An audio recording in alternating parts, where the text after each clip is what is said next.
Okay, we are back in session with the Joint Appropriations Committee. Up next is the SLIB Director of Law, Jennifer Scoggins. Come on up, Jennifer. So are we doing school sections? No, well, yeah. I think we're going to 6 or 7 now. 7, I believe, first.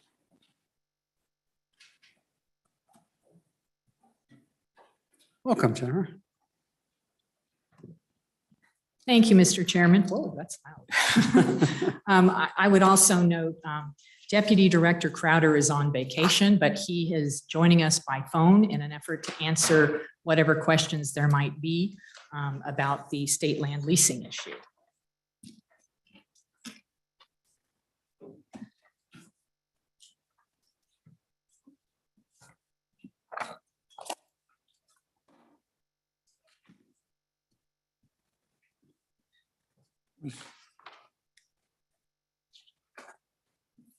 So with that, Mr. Chairman, if you want me to kind of launch in, it's my understanding that the committee is hoping for an update on the Teton County temporary use permits. Well, you want to start off right away? Oh, well. Go ahead. Yeah, that's fine. Okay, well, and like I said, Jason is on the line and can help correct me if I get some of these wrong. You want to pull him up so we can see his little picture? Is he in a swimsuit? He's actually by telephone, so we won't be able to see his picture. I think that's by design, the telephone part.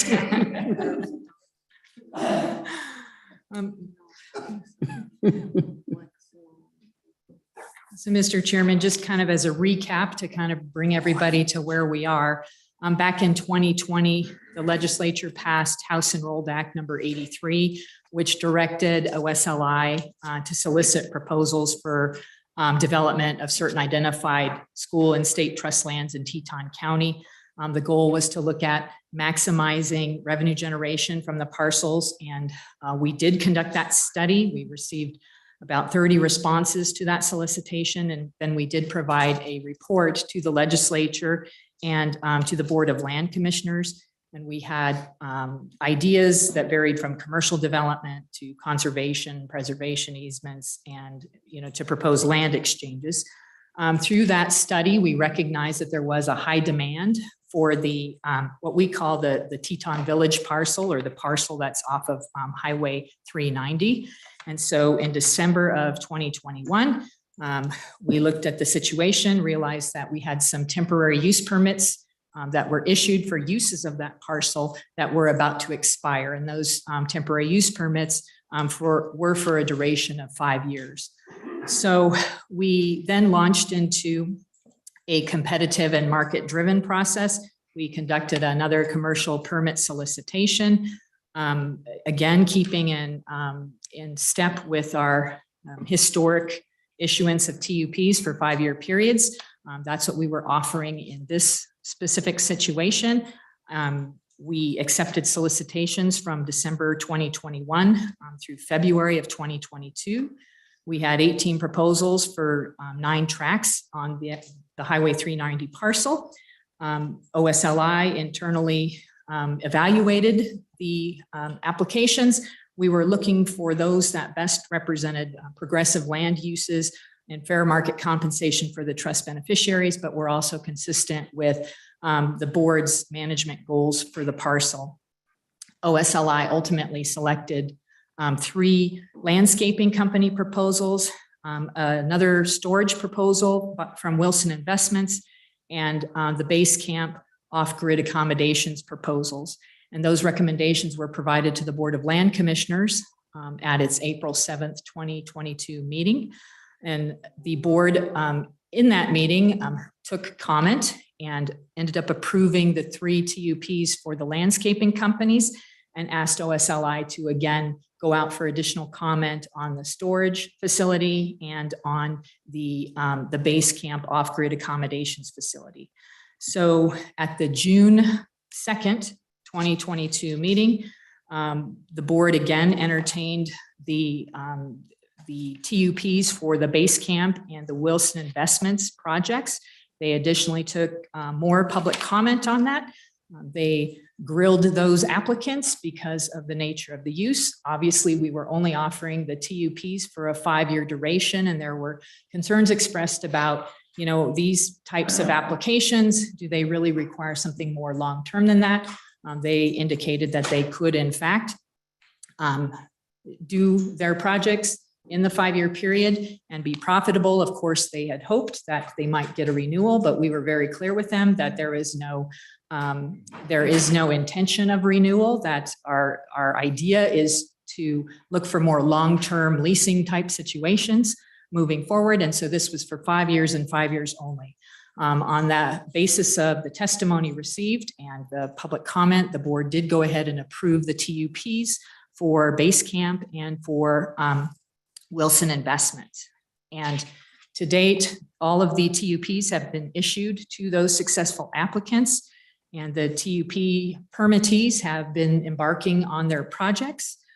The Wilson Investments project has been delayed a little bit because the previous permittee for the tract that they were successful in obtaining, the previous permittee, we believe, has buried some things there. And so we're working with DEQ to ascertain the nature of what's been buried. Is it treated lumber? Are there environmental concerns? And so we, at our expense too, have been working with a consultant to do some of that sonar underground look, if you will, at that, trying to figure out next steps with that. But that's what's delayed the storage company. And then Base Camp, I understand they've been working through their permit process. And I'm sure that some of you have seen in the paper and otherwise that we have received some concerns from folks related to Base Camp and their permit process. In part, I think one of the issues concerned the septic permitting with DEQ. Once we understood that there was a potential issue where people had concerns about the permitting of the septic, we contacted DEQ, and Jason and his team also have been in contact with Base Camp. Apparently there was some discussion about with DEQ about permitting a leach field system as opposed to a closed system. The Base Camp had indicated to the board that they were going to construct a closed system. And so they were reminded of the fact that that was the representation to the board that they made and that that's what we expected them to do. We have been in contact with DEQ, and we understand that Base Camp is working with them in that regard. And so we have alleviated at least our concerns. We're waiting to kind of see that process move forward. Also, Base Camp has been working with WYDOT on some access issues, and my staff has been involved in that mainly as for a factual and historical basis to help WYDOT understand what's going on out there and the historic sort of nature of how that parcel has been used. And so with that, our next task, and I think we represented this to the legislature and to Teton County, was that while these 5-year TUPs were ongoing and revenue was being generated, that we would engage in discussions with the local folks about next steps for something more long-term, and see what the possibilities might be. We've heard everything from affordable housing to brick and mortar. We're just not quite sure what that looks like yet. So that's kind of the next step, is to work with the local folks on that piece of it and hear their preferences and their concerns. And with that, Mr. Chairman, I would ask Deputy Director Crowder to correct me if I've misstated anything or if he has additional facts that he can bring forward. Go ahead, Jason, if you got something to add. Thanks, Mr. Chairman. Can you hear me okay? Yes. Perfect. I think the director did a great job of giving you the run through of how we've gotten to today. The only thing that I would add would be a little bit more history to give you a sense of how this has been an incremental approach for us. We've had TUPs on this specific 58 acres in Teton County going back decades. And at first it was just, this is the only place where they could go within the county to do the type of activity they were needing. There was no other open space for them to go. And so we opened this bit by bit over the years and over the decades to allow those landscape companies to have more of a stockpile situation closer to their business, which was in Jackson, rather than driving over the mountain to Idaho. And over time that has grown. We have more and more requests for more users of that parcel. And in conversations with Teton County, we've limited that, and we've also required them to be set back about 150 feet off the highway to maintain a visual barrier between them and the highway and not obstruct the view of the Tetons as people were driving through. But like I said, this goes back decades. We recognize that possibly these individuals that were using it back then were not paying a market rate for their sites. So back in 2010 and 2011, we initiated an appraisal process to try to get a better understanding of what market rates could be. And in 2012, we started bringing those users up, and we did it in an incremental way over 3 years rather than just an immediate, your rent goes from, for example, $1,000 to $7,000 a year. We spread that out over 3 years so they could bear the burden a little better. We understood that at the end of those 5-year TUPs, starting in 2012, that we wanted to go out for more of a competitive situation. And as the director mentioned, expose those to the market so that we weren't just relying on an appraisal, but the actual market could tell us what the rates should be. Unfortunately, staffing in our office is always a limiting factor, and we weren't able to complete that task by 2017. So we simply just rolled those over at the appraised value in 2017. And then as the director mentioned, the legislation and the legislature caught up and recognized the same thing we did, that we should move forward in a competitive situation, try to understand what possibilities were there. And then here we are at the result of House Enrolled Act 83. Mr. Chairman, that's the only thing I would add. I think the director did a great job. Happy to answer any more questions. So, Go ahead. Thank you, Mr. Chairman. Two fairly simple questions. First, could you share with the committee the notes you were speaking from, as I couldn't write as fast as you were speaking to share that good information? And the second is, just for clarification, did Deputy Crowder say there's 58 acres that we're discussing here? Is that the size of this parcel? Mr. Chairman, that's correct. Roughly 58 with the highway.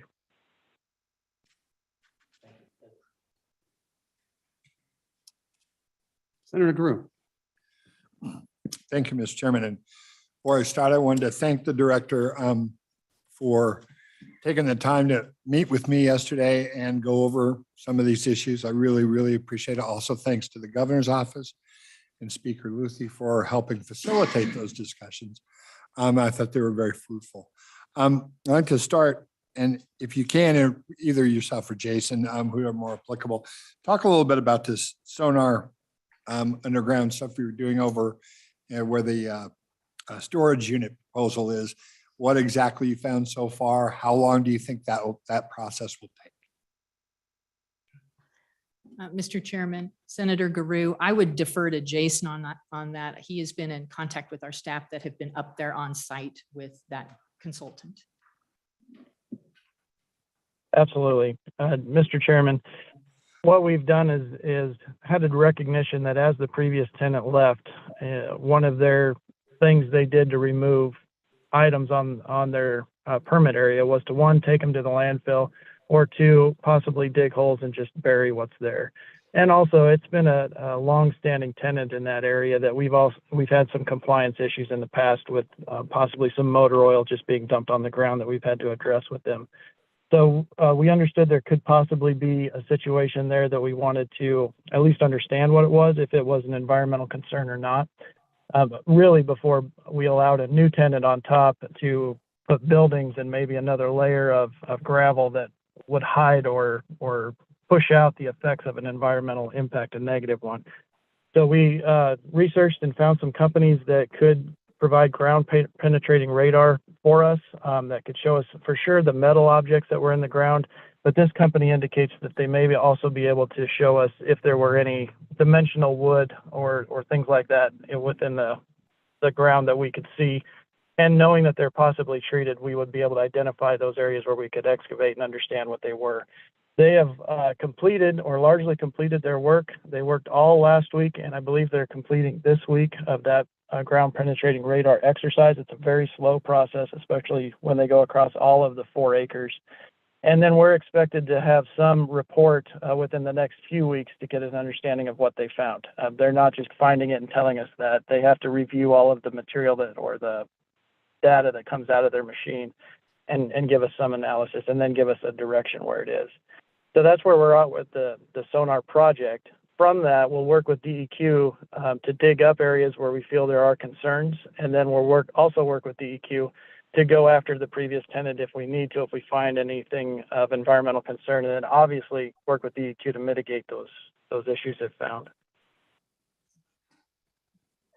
Follow up, Mr. Please. Thank you. Another question I had is, and you testified to this about the sewage issue at the glamping operation base camp. And you communicated with them that what they were talking about doing with DEQ was not jiving with what they said when they applied. And have they responded at all to the concerns that you shared with them? Mr. Chairman, Senator Guru, it's my understanding, of course, Jason's running point on this, but it's my understanding that we brought it to their attention and said, this isn't what you agreed to do. And so that they are now pursuing the appropriate sewage facility with DEQ in line with what they promised to do, which was a closed system. And I would defer to Jason if he has any additional thought on that. Yeah, and Mr. Chairman, it wasn't necessarily, it wasn't a fact that they started constructing a septic system that was separate from what they discussed with the board. We had conversations with them before they started that construction. And throughout the period where they received their approval from the board and issuance of the lease, they had been in communication with DEQ about what a septic system would look like for their particular use case. And actually, I believe it was DEQ who suggested that they should have a full lagoon system and a full septic system, and that they would rather not see a closed loop system on that site because it introduced more traffic to the area, it introduced more trucks in the area, and trucks may have more of a negative impact to the environment than the septic system would. Those are the conversations we were having with Base Camp as they were having them with DEQ. And as the director mentioned, we referenced to them that they had made a representation to the board, and if they were going to do something separate from that because it was such a point of topic or a point of conversation within that meeting, that we would need to go back to the board and say we would like to change how the septic system would look and work, and allow the board to give their comments and ultimate approval of that change. They went back to DEQ and they developed a system that they felt was largely similar to what they had represented to the board, meaning that the black water would be in a closed loop system and trucked out and pumped out on a regular basis. And then gray water from showers and sinks and whatnot would be allowed to go into a septic tank and be diluted from there. But they felt that that was largely similar. I think, as the director mentioned, they alleviated our concerns about being something separate than what they referenced to the board. And so we considered that something they could move forward with. Obviously, the office can't give them approval to move forward with that. We gave them our concern that you represented something to the board. You have to maintain something similar to that. And we felt that they were close enough to that. Further questions? Go ahead. So is Director Crowder or Jason, is the public going to get a chance to weigh in on any of this at some point? Because it is a deviation from what they proposed. And so I know a lot of people are really concerned about that because frankly, all the equipment for a septic system came on site. And so that has, kind of risen or heightened the awareness of folks around that site that something else is happening other than what was represented at the board meeting. And so it's just a question I have. And I will also kind of roll into another question about the public process that we had talked about, that you had talked about with folks in Teton County about what's going on in the future, what's happening now. Do you have an idea when those things may happen? And they may roll in together. That's why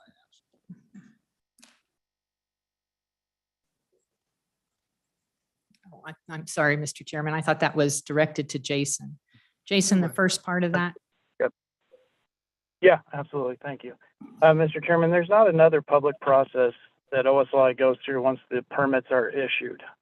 We are going through our normal process with these permits as we do across the whole state. And once they're issued, they can move forward. Everything we believe has been hashed out at that time. There are, however, public processes in other regulatory bodies such as DEQ, and I'm not sure what those are and I couldn't speak to them, but if they had another public process based on a permit required of a permittee, that's where the public would be allowed to speak to that activity or to that permit. Senator DeRue, as you mentioned, we did talk about doing further outreach in the county for any future actions. We talked about meeting with impacted or interested parties, mostly around the Munger Mountain area, but basically having a town hall and asking them what could be done on really any of the parcels of state land, but maybe being more focused to Munger and to Kelly, since those are the next areas of focus in our minds anyway. But allowing the public to come and tell us what they see or could be done out there and what could be compatible with the neighborhood and the demands of the market in the area. That way we have more of an on the ground understanding of what we could do going forward. We also said that we would meet with the county commissioners as well as the county planning and zoning and any other county entity that needed to be at the table to tell us the same thing. What's possible? Where did the county want to grow? What were uses that they'd like to see? And then we could have a discussion on how we could apply the uses and the proposals that we received and the direction that we'd like to go to what the county thought. As I mentioned before, staffing is always a limiting factor in our office, and we had great plans to do that this summer and this fall and this winter. Unfortunately, we're barely keeping our heads above water and haven't been able to schedule those meetings. But because we haven't scheduled those meetings, we've also not done anything to move forward on any other proposal, because that's something we want to do, is have those commercial conversations first before we take any other actions. Go ahead. Mr. Chairman. 1 second. You want to follow up on that question as well? Yeah, Mr. Chairman, I would just add, Senator Garu, that we do intend to meet and before we take any next steps. We're hopeful to do that this spring. We're hoping to bring some more staff on board to assist with the high demands. And as you're keenly aware, a lot of our time lately is ARPA all day, every day. And we've had some turnover in the trust land management division that we are addressing and hope to have some new folks on board here shortly as well. Mr. Chairman, so I appreciate that. And so just to make sure I understand, nothing is going forward on any other project until that happens. And if folks in Teton County have concerns about the sewage decision, then maybe the DEQ might be a place to take that up. And then we'll wait for the spring, I guess. And the only other thing I want to say before I turn it over to Representative Schwartz, because I know he has some questions with regard to the road access easement and all that. I had a good meeting with General Reinert, and I think, and I shared with you a packet about that whole decision-making process, and I'll get that out to folks that are concerned about it back home. But thank you very much for your help in this matter. Thank you.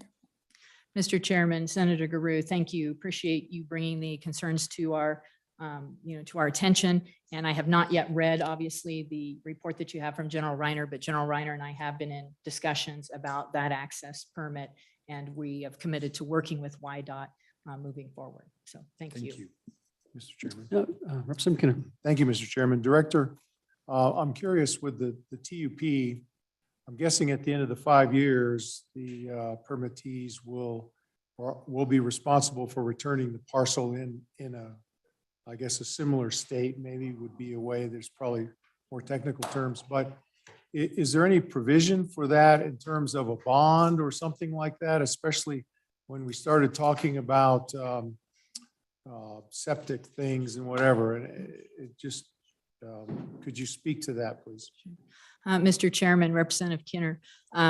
Yes, at the end of the 5-year TUP, the permittee is expected to put the property back as nearly as possible or practicable to the way they found it. And that means, if we don't issue another TUP, which we're not anticipating doing here, that they then have to remove all of that infrastructure, and those folks are aware of it. I would defer to Jason on the bonding issue. It was my understanding that we were bonding for some of this, but I would defer to him to make sure you get the most updated information. Mr. Chairman, that's correct. We are requiring bonds of all the temporary use permits in this area equal to an engineer's estimate or the amount of first year's rental. That's something new for this area. We hadn't had any bonds, which is why the underground sonar effort is at our cost, because we didn't have bonds on those previous TUPs. But we've rectified that now, and each one is required to post a bond. So I do have a question about, was there an allegation that there may be something buried out there or complaints of possibilities? And is that, you're just talking about that the 50 odd, 58 acre section, or you're covering more ground? Mr. Chairman, it's my understanding that we're talking about a tract within the 50-acre parcel, if you will, that's only about 4 acres. And it's my understanding that there were concerns that the previous tenant, if you will, when they left, may have buried things, may not have taken things to the dump as required. And I'm not quite sure, Jason can speak to this with respect to how we knew that or suspected that. But obviously, when it came to our attention, we felt like we had to look into it. And previously, it's also my understanding that this tenant, we had some issues with respect to just general compliance, such as we found that there were numerous vehicles parked on the property and there may have been some oil that leaked into the ground. And so we don't know exactly what's buried there. So that's. And what we're this is trying to- located near where the gravel pit is that right? Or adjacent to it? Where's the location? Of this particular one? Yeah. In the Highway 390 parcel. It's, Jason, can you help me? It's in the southwest corner of the parcel.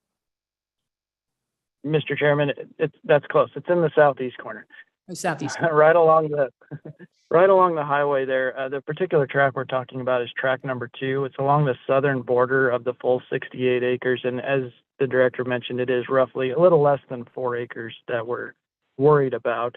And Mr. Chairman, as you asked, we were made aware by an adjoining permit holder. As he was doing his work, he realized that there was something going on across the fence, if you will, and so took some photos for us, highlighted that concern to us so that we could move forward. Thank you. Go ahead. So I would like to start, Mr. Chairman, I'd like to start by echoing Senator Garu's comments. I really appreciate your coming, Mr. Crowder, as well, wherever he is. And a lot of what I've heard has been reassuring, especially regarding future efforts to reach out to the community. My question is more general, and it's what the distinction in your eyes is between a lease and a temporary use permit, and how those decisions are made specifically about the Teton Road parcel, but even statewide, because I know statutorily leases are called out. I'm not aware of any definition of the temporary use permit. So anything you can do to help me understand would be wonderful. Thank you. Mr. Chairman, Representative Schwartz, I'll do my best and then I'll ask Jason to come in here. But essentially, special use leases, that's our leasing vehicle. Those are for longer term endeavors, whereas temporary use permits, I don't know that we've issued them for anything above 5 years, but they're considered to be more short term in duration. They aren't, for instance, in this case, this has historically been done in 5-year increments, largely, as I understand, because of the landscaping companies. They felt like a year or two was too little, but perhaps 5 was sufficient so that we could evaluate the parcel every now and again and continue to make good decisions with respect to uses of that property. Jason, you have a little more history here with use of the TUPs than I do, but that's my understanding is TUPs are for more sort of short-term activity, whereas the SUs are more long-term activity. Mr. Chairman, Director, you've done it well again. Temporary use permits by the Board of Land Commissioners rules cannot exceed 5 years. And as Representative Schwartz mentioned, they're not highlighted in statute anywhere. And it's a little bit frustrating for us because they're not highlighted in statute like the leases are. So we have to rely on the rules for guidance, and the authority for the rules comes from 36-107, and that simply just states that the Board of Land Commissioners can develop rules to help manage the land. As the director mentioned, special use leases are for a longer term. They are for a minimum of 5 years and for a maximum of 75 years. The Board of Land Commissioners rules further limit that term to the economic life of the improvements that are placed on the property. So we have very few that have hit the 75-year mark, and most of them are in the 20 to maybe up to 40, 45 years based on the improvements that are out there.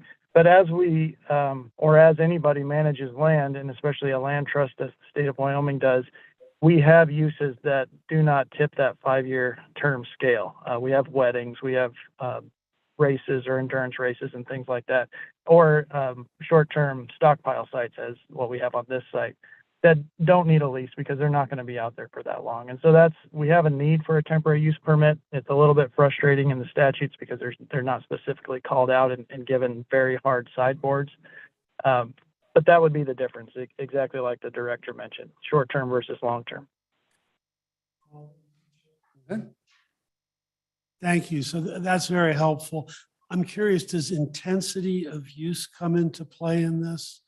Where, and I'll use the storage units as an example, where putting in 800 storage units it's not like landscaping and might or might not generate the question of whether it should not be a TUP, but an actual lease.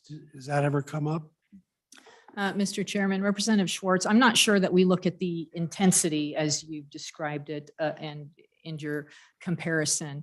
I think with respect to the Teton Village parcel, these are new types of uses that we haven't embarked upon before, and in particular, not in this area. We didn't know if they would be something good to do, something not good to do. And when we did the study, we were trying to collect any and all potential ideas. But we were very clear with it that it's 5 years and 5 years only. And it may well turn out that the glamping and the storage units are not appropriate for this kind of site. But we are giving ourselves the ability to ascertain that through this short-term arrangement. And Mr. Chairman, I would defer to Jason to add on to that if he has anything else. Mr. Chairman, I think the director is exactly right. When I think about other TUPs across the state, we have a lot of TUPs that don't damage the land at all. Maybe they don't even set foot on the land. We have one with the Air Force where they just drop things out of C-130s. But also we go to the other side of the pendulum where we have roads that have been there for quite some time, and the expectation is that they won't last another 5 years and they'll be reclaimed at that time. But market conditions, maybe in the oil and gas area or mining, allow them to stay for a longer term, and those are very intrusive. So again, we're talking about a very small piece of land. Also, when we're thinking about a road, it's 100% impacted, and on TUP for the Air Force, that's a full section that's not negatively impacted at all. So we're more concentrated on the duration of the activity than we are on the actions on the ground. Great, thank you. That's really helpful. I have a lot better understanding, and I imagine we can look forward to further conversations down the road. So anyway, I'm just kind of following up on this same thing, and if I can ask the director. So as we talk about temporary uses, is there a prohibition or a policy somewhere where the temporary use by its nature, either through we'll call it the intensity of the use, the actual use that was made during the temporary period, or the renewing of a temporary use ultimately provides a or is there any way that we're somehow basically going around the idea that this has got a longer term impact? Because I mean, obviously if a 5-year thing in your storage and you renew it for 5 years, and then you renew it pretty soon it's 15 or 20 years. Or if the impact is such that after a 5-year period, the parcel, the nature and condition of the parcel so changed that you might as well have been long-term. It's got a much longer term effect than 5 years. What kind of protections do we have, or are there protections in the regulations or your office to help make sure that we don't end up with a de facto long-term use through a short-term effort? Mr. Chairman, Mr. Co-Chairman, the rules are a little bit vague in that regard, but I think what we were anticipating here, and your point is well taken, that we certainly don't want to be using the temporary use permits to do an end run around the requirements for an SU for a longer term. I think in this particular instance, again, we were trying to ascertain, is this going to be a good use of this parcel? Is it not going to be? And after that 5-year period, we can then decide if this is going to be more long-term in nature, and the board is wanting to continue with this. It may well be that we need to issue a special use lease that might be more appropriate for the endeavor at that particular time. And Jason, you can correct me if I'm wrong, but the TUPs previously had been renewed a couple times, but the intent was not long-term such that it should have been an SU. And I'm not familiar with anything in the rules that prevents, a renewal or anything like that. They're pretty vague. And Mr. Chairman, I think the only thing I would add, and maybe we didn't make this clear in the beginning, is temporary use permits cannot be renewed. It's very clear in the rules that they cannot be renewed and they cannot be assigned to somebody else. So I think the protection that Senator Perkins is talking about is that each time a temporary use permit hits its expiration date, they're expected to reapply, redo everything they did 5 or however many years prior. And the Board of Land Commissioners and the office has an ability to reanalyze that use again and reissue a brand new temporary use permit. For our ease administratively and internally, we use the same serial number for those temporary use permits. So on the surface, it looks like they've been renewed because it's the same permit number going through time. But the rules are very clear that you cannot renew one. You have to reissue it and reapply for a new one. And I think that's the safeguard there.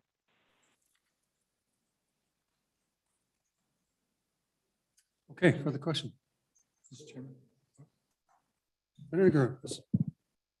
First of all, I want to thank the chairman for allowing this conversation. And while I know to some of you, it may seem a little bit disjointed from what we're working on today, but personally, I'm glad that the committee's had a chance to hear this.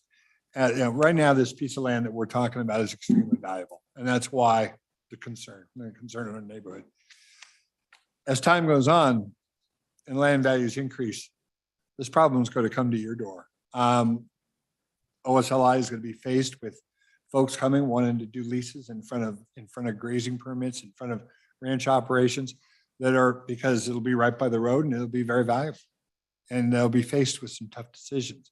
And so how they do that, the process they go through, what they, the public engagement and all that is going to become more important as time goes on. And I think to each and every one of us. So that's why I think this is a good thing to highlight now and something that we're going to be seeing more of. So I appreciate the time.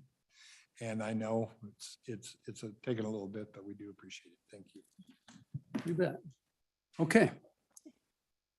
Let's move on to your presentation.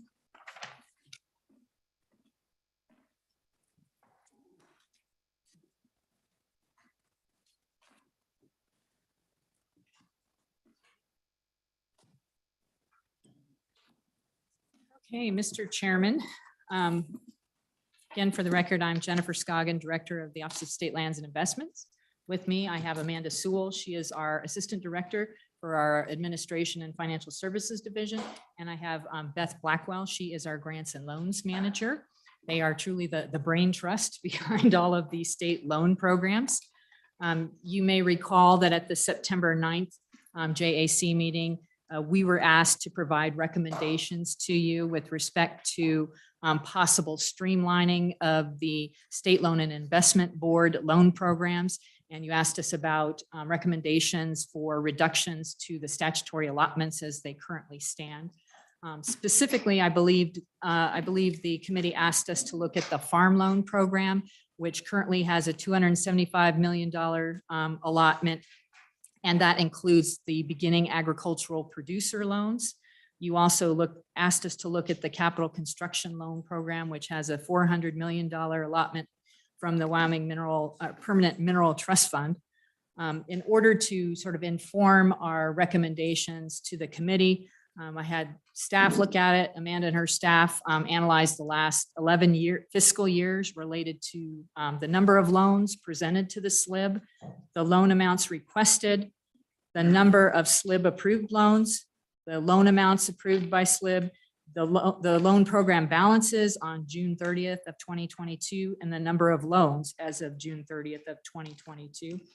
And based on this information and the staff's their working knowledge of the SLIB loan programs, we've come up with our proposed loan program statutory allotment reductions related to the farm loans, the capital construction loans, the Joint Powers Act loans, and the student dormitory loans.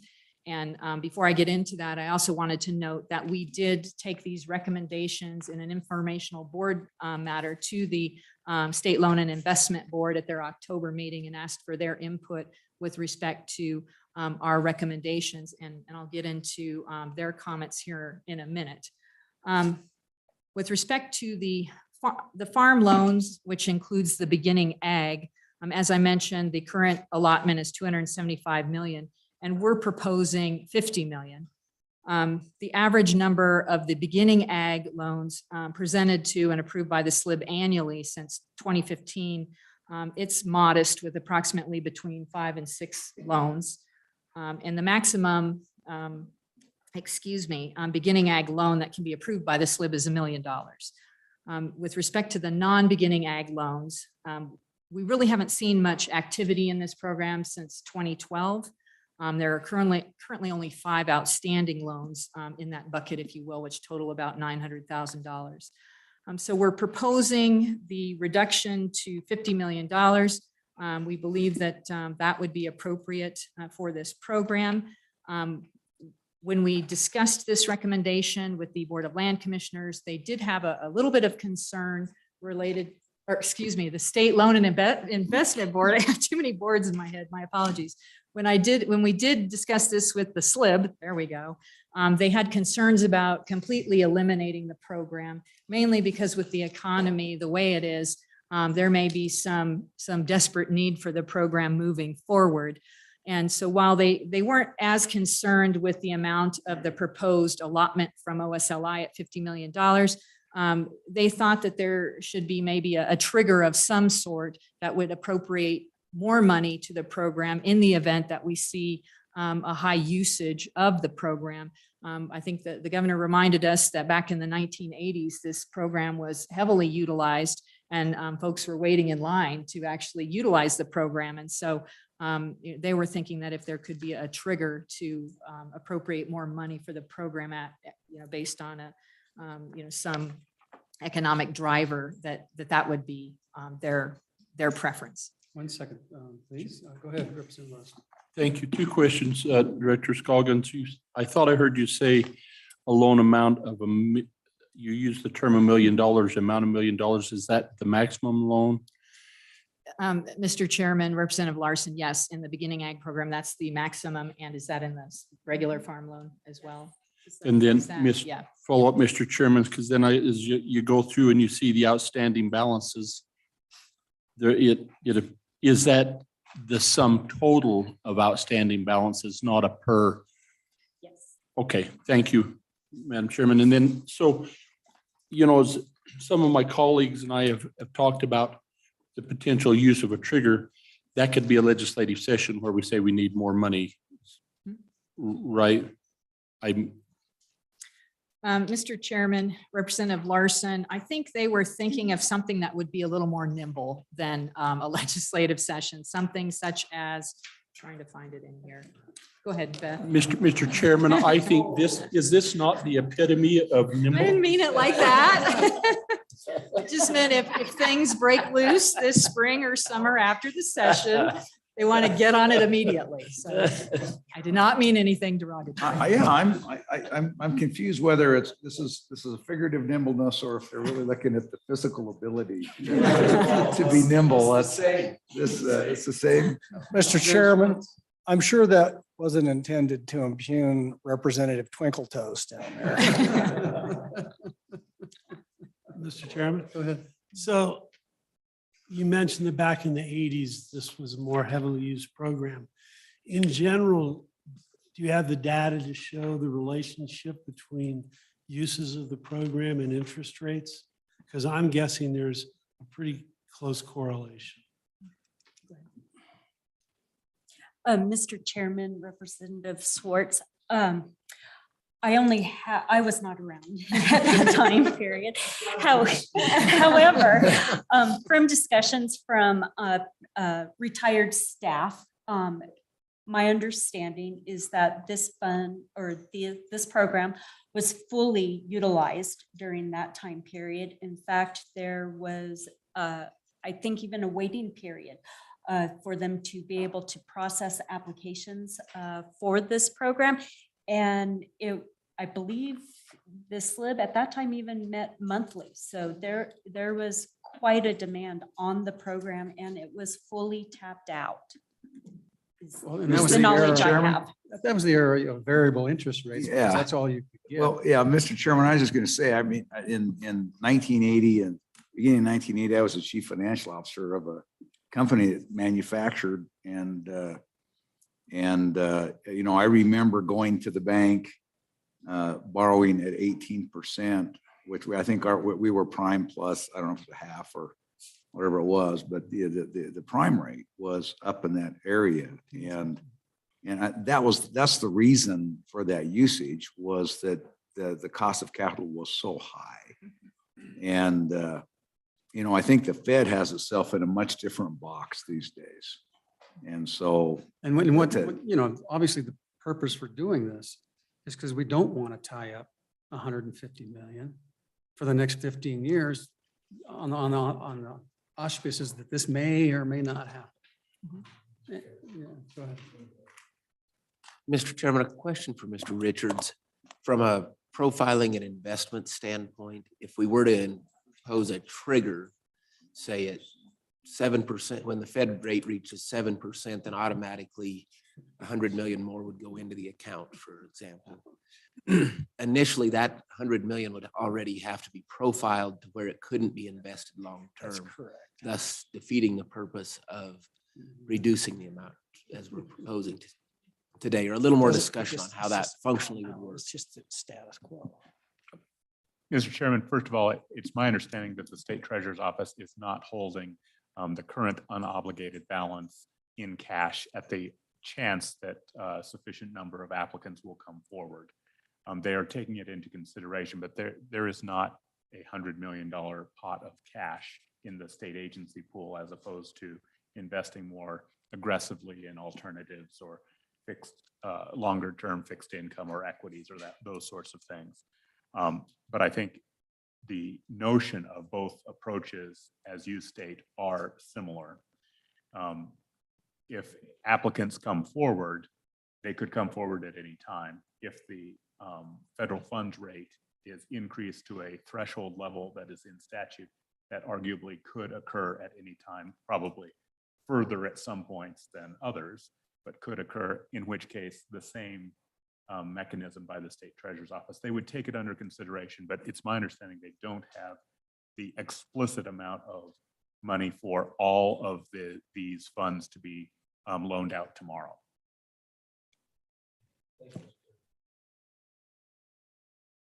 Okay, go ahead. It's a different subject. I was going to ask a different question. Is that okay? Yeah. So the other thing I was just wondering about is a little bit further down in the memo, you talk about your loan loss reserves. And I was just wondering if you can share with us what the status of those loan loss reserves are. And if under the capital construction program, if there's ever had to be an access to the PMTF reserve account to fill in and provide the 5% base amount for the capital loan account. Do you understand the question? Mr. Chairman, I think so. Mr. Co-Chairman, I would defer to my brain trust here, Ms. Blackwell and Ms. Sewell. Mr. Chairman, Senator Perkins, in my tenure with the office, the only loan loss reserve we've had to use was the Joint Powers Act loan loss reserve for Jamestown Rio Vista. Per statute, we can only have 5% in the allowance account at the end of a fiscal year. So we transfer anything above that. With the capital construction loan program, it took us a couple of years to even make a loan from that program. However, the loan loss reserve right now is just the origination fees paid by those that did receive a loan. So, Mr. Chairman, follow up. Go ahead, please. And I appreciate that. So this is, so using the numbers off the table, we'll just call capital construction loans at 40 million. We'll just to make that easy. So I think by statute, aren't we required to have a 5% loan loss reserve of $40 million at this point, which would be, I mean, it's not, what would that be? It'd be 800,000, right? Roughly. Mr. Chairman, Senator Perkins, I do believe you're correct. The loan loss reserve statutory language for the CCL program is just a tad bit different than the JPA or the farm loan loss reserve. And that I do believe quarterly that the state treasurer's office to ensure that as of the last day of each quarter, there is an unobligated unencumbered balance equal to 5% of the balance of outstanding loans under that section.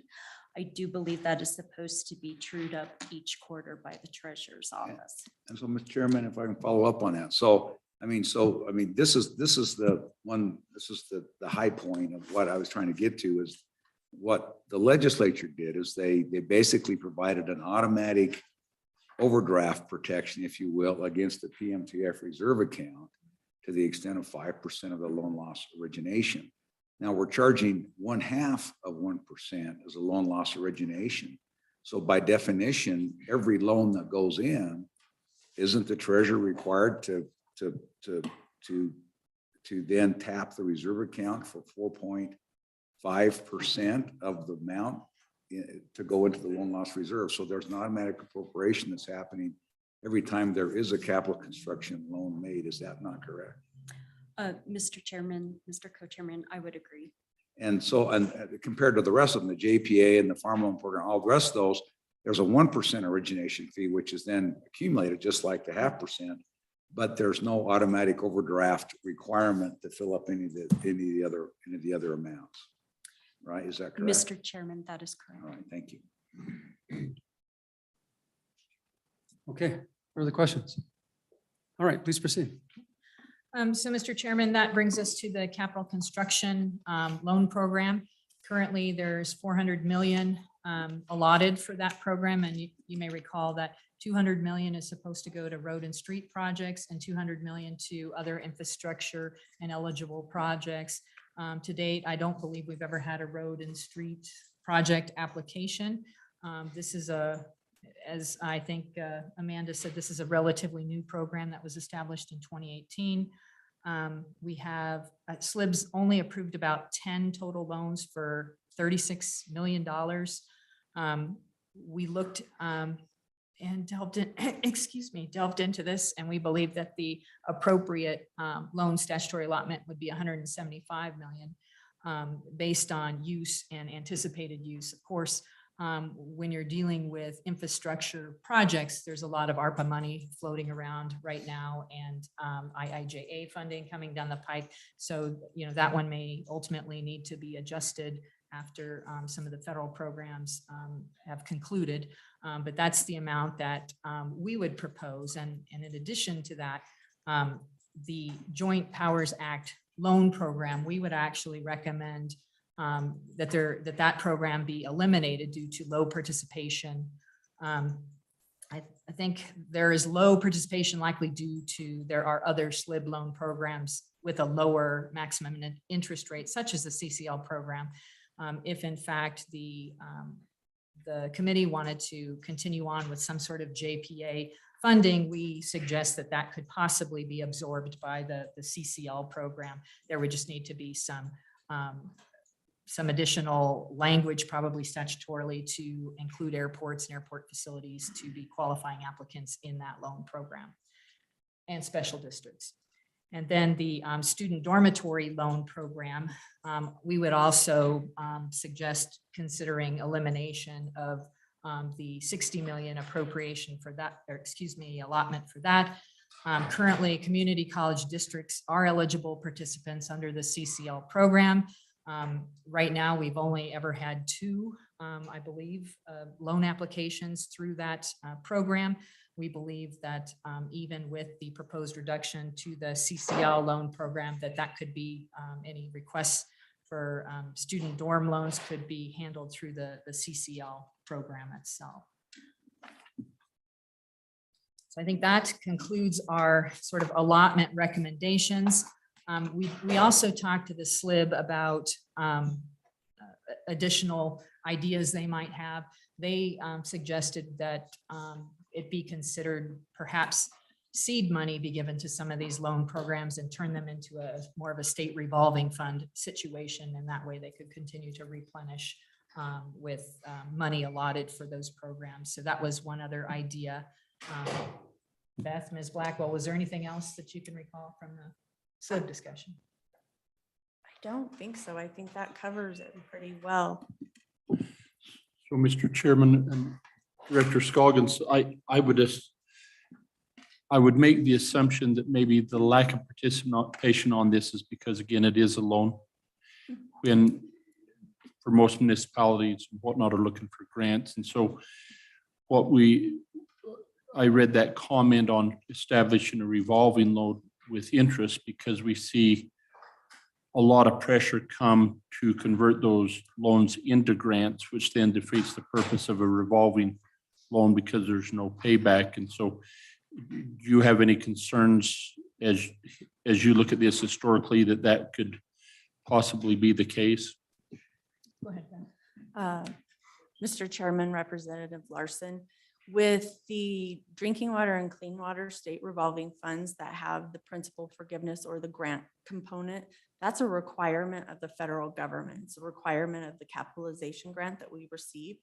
Unless the legislature put it in the statute that we would forgive a portion of the loan, that would not be the case.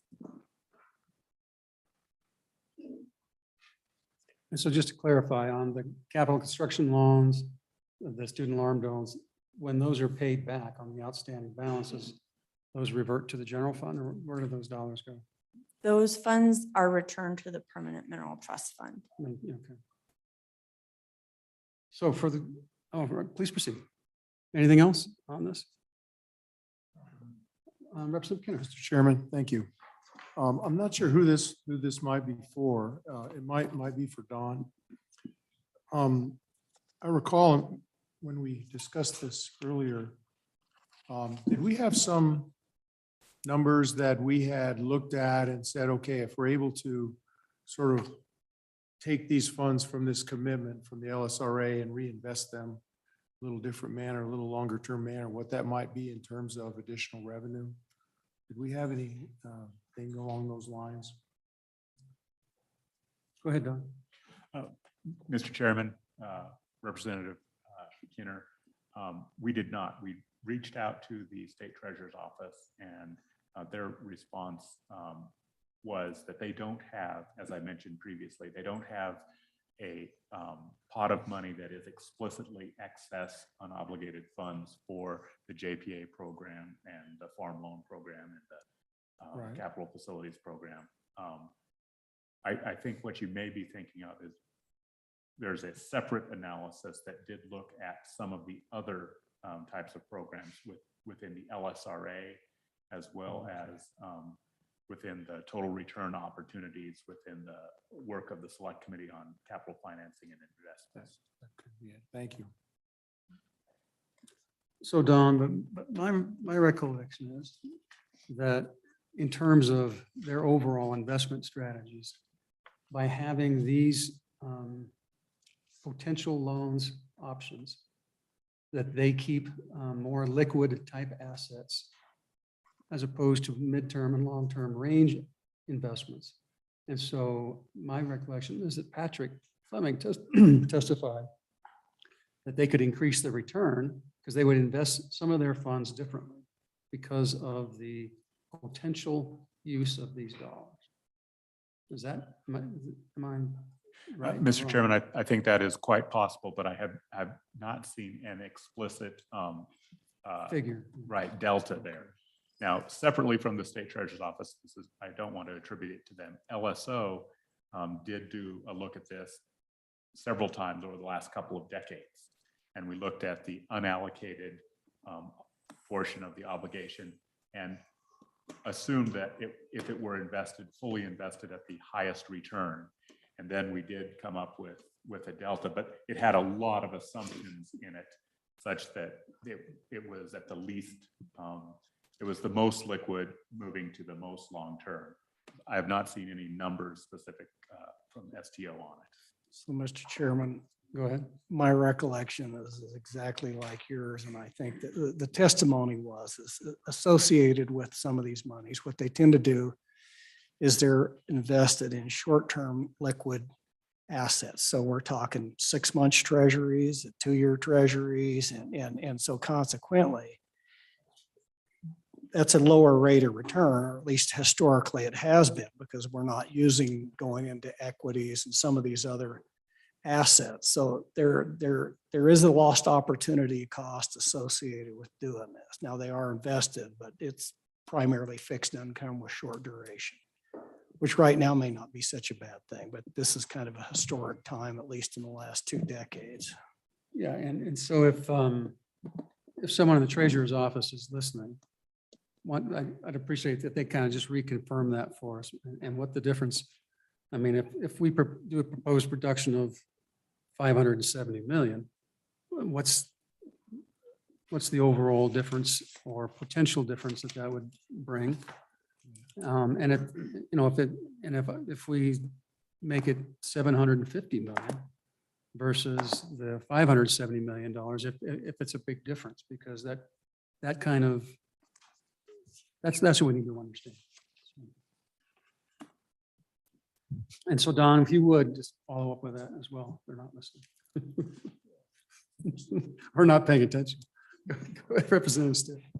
Mr. Chairman, Director Scoggins, you may have already mentioned this, but in the recommendation for the farm loan program, you're reducing it by about 80%, whereas the reduction in capital construction loans is about 56%. I guess I'm a little concerned that the farm loan program, which got no use over the past decade because of such historic low interest rates, basically. Now, actually, there may be some demand for it as interest rates go way back up, potentially. Is there some reason why you take the farm loan program down 80%, but the capital construction down just 56%? Mr. Chairman, Representative Stith, I expect that it's based on use and amounts and amount of approved loans and that sort of thing, but I would defer to either Beth or Amanda to give you a little more color on that. Mr. Chairman, Representative Stith, Director Scoggins, correct. We looked at the fact that the farm loan program isn't used often, and the fact that we can only make $1 million max loan out of it. So we kind of looked at $50 million is 50 loans, or right now we can make 22 loans or 32 loans, given what's remaining. We haven't done that. We haven't made that many loans since I've been there in 10 years. So that was kind of our thought process for the 50,000. Our thought process between the capital construction funding is with us eliminating the Student Dormitory and Joint Powers Act, and with the potential to add special districts to the program, that the usage of that program may go up after all the grant funding is gone. Mr. Chairman, question for the director, and I had to step out for a second, and maybe I missed it, but there was some discussion with the farm loan program that you would visit with some of the larger ag loan people as looking at a loan guarantee program where we would just basically guarantee those loans at whatever. What was the results of those discussions, or did they happen? Mr. Chairman, Senator Hicks, I would defer to Beth Blackwell. She was going to reach out and have those discussions. It's my understanding that some of those connections have been difficult, given that it is hunting season. So we are still trying to run down some of that information, but we did speak with the State Loan and Investment Board about the ag loan guarantee program, and they were intrigued by that. They liked that as sort of an alternative. I'm very sympathetic to the ability to contact people. But I would defer to Beth if you've had a chance to talk to them since. Mr. Chairman, Senator Hicks, I unfortunately have been reviewing one or two applications that have come to our office. And so once I reached out to them and they let me know they were going to be out of town, they never reached back out to me. So I haven't had the opportunity to reach back out to them, but I did also reach out to the banking board, the State Banking Association, and I'm still trying to touch bases with that, but I figured that would be a good start with the Banking Association. And then I also intend to reach out to the banking commissioner within the Department of Audit. So we'll see in December, or maybe that's just something, if it actually, you get some directive on this, you can just email the committee is certainly I'd like to pursue this. Absolutely. I hope to take this back up in mid-November after some ARPA funds have been approved. Mr. Chairman? Yeah, if I can, I'd like to ask the Vice President, I mean, when you talk about the loan guarantee, which I think is I think that's a really good idea. Were you talking, you're kind of envisioning something like, and so some of the feedback you're looking for is what that loan guarantee percentage would be? Would it be like the Fed's, like SBA's like 80%? So the banks only has a risk of 20%. Is that what you're talking about? Or so at the end of the day, when we're talking about, it's not just we'll guarantee the full loan, but we're, what kind of number would be enticing to the banking community if there were state guarantees for that risk sharing with this guarantee program? Is that kind of what you had in mind? Yeah, and I guess that's what I'm looking at. So what would it take? And then if we did this, what kind of interest discount would they give if there's a state guarantee backing whatever? So what percentage, is it 100%?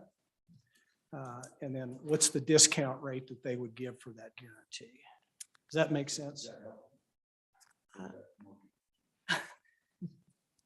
Chairman Nicholas, Senator Hicks, Senator Perkins, in my research, what I found with the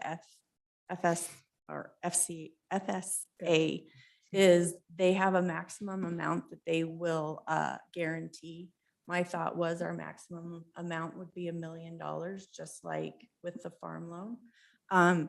They also have an established interest rate that the interest rate can't be higher than a certain percent. And their guarantees only last, I believe, 5 or 10 years of the loan. So that's how they handle theirs in my research.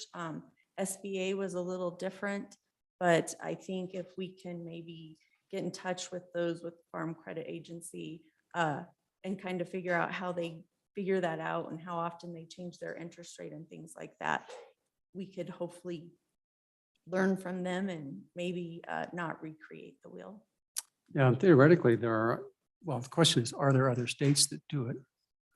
And how do other states do it? Because, I mean, if you ask the banking industry, they're going to tell you what they want, what they would like to see versus what is a reality for us and them. And so we just need to play both ends of that. Mr. Chairman. Chairman. Go ahead, Senator Kinski. As I read through the memo, the thought occurred to me is why do we need to do this if we've already got a federal program that guarantees up to 3 amortized annual installments plus the cost of tax insurance? The other one is a guarantee of 90%.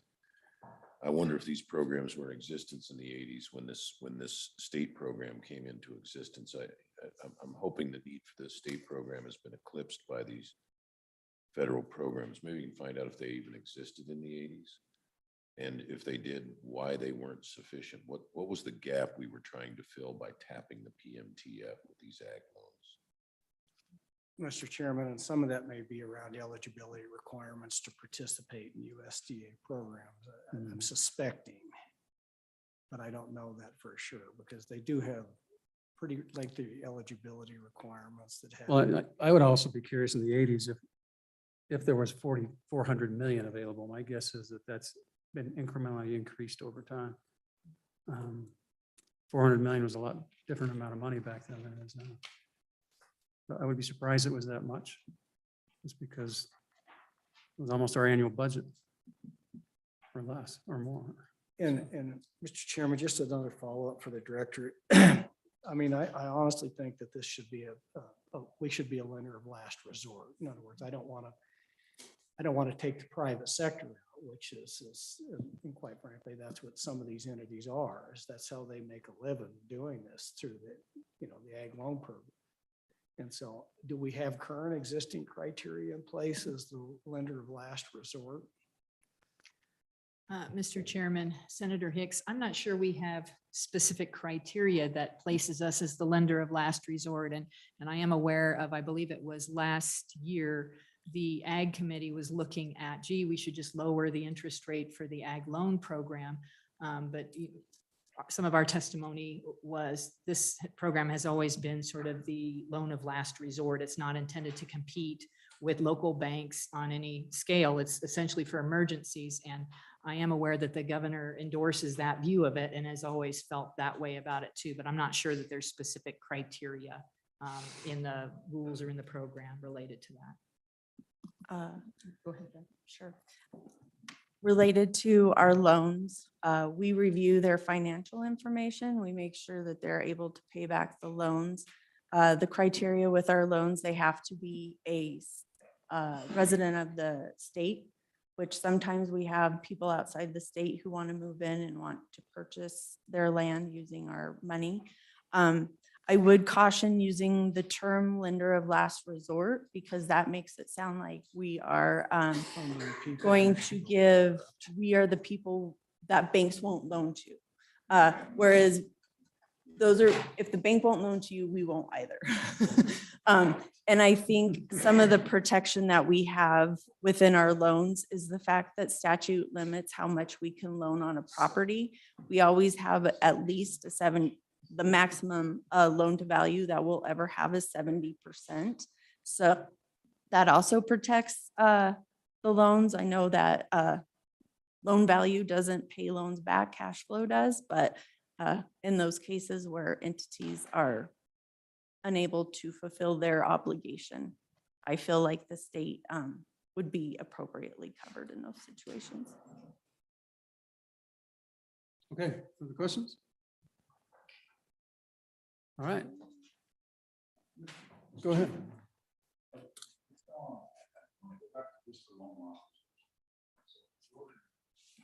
On loan loss reserves. I mean, I was just doing some back of the envelope math, and I'm sitting there looking at the CCL loan, and I'm at 0.5% for a loan origination fee. How can we have $6.4 million in an account that's got less than $40 million of loans that charge a loan origination fee of 0.5%? Mr. Chairman, Senator Perkins, I believe that's because the treasurer's office has transferred some funds and they're based under the statute for the quarterly review. Right, but at $40 million, 5% would be 800,000. So I'm just trying to figure out how do we end up with, with like 8 times the amount of money that looks like should be in the loan loss reserve, Mr. Chairman, I would have to visit with the treasurer's office since this is something that they look at, but I would be glad to do that. And then looking at the other loan loss reserves, Mr. Chairman, if I can follow up. Oh. I mean, just, so looking at the 5% off the amounts that are actually issued, some of them are just high and some of them are low. And I mean, if there's extra, they're supposed to be, I mean, quite frankly, I mean, anything over the 5% is supposed to be transferred back into not into the reserve account, but into the corporates. And so I don't get it. So help us out. Okay? Mr. Chairman, I will look into that and we'll get back to you. Thanks. Okay. With that, Don, now we go to the bill. Is that correct?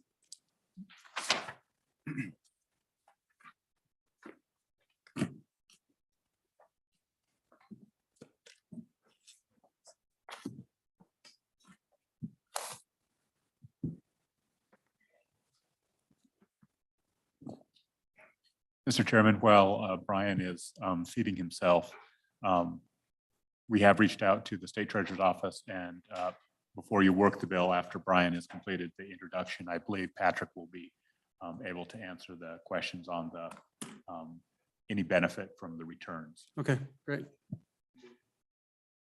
Go ahead, Brian.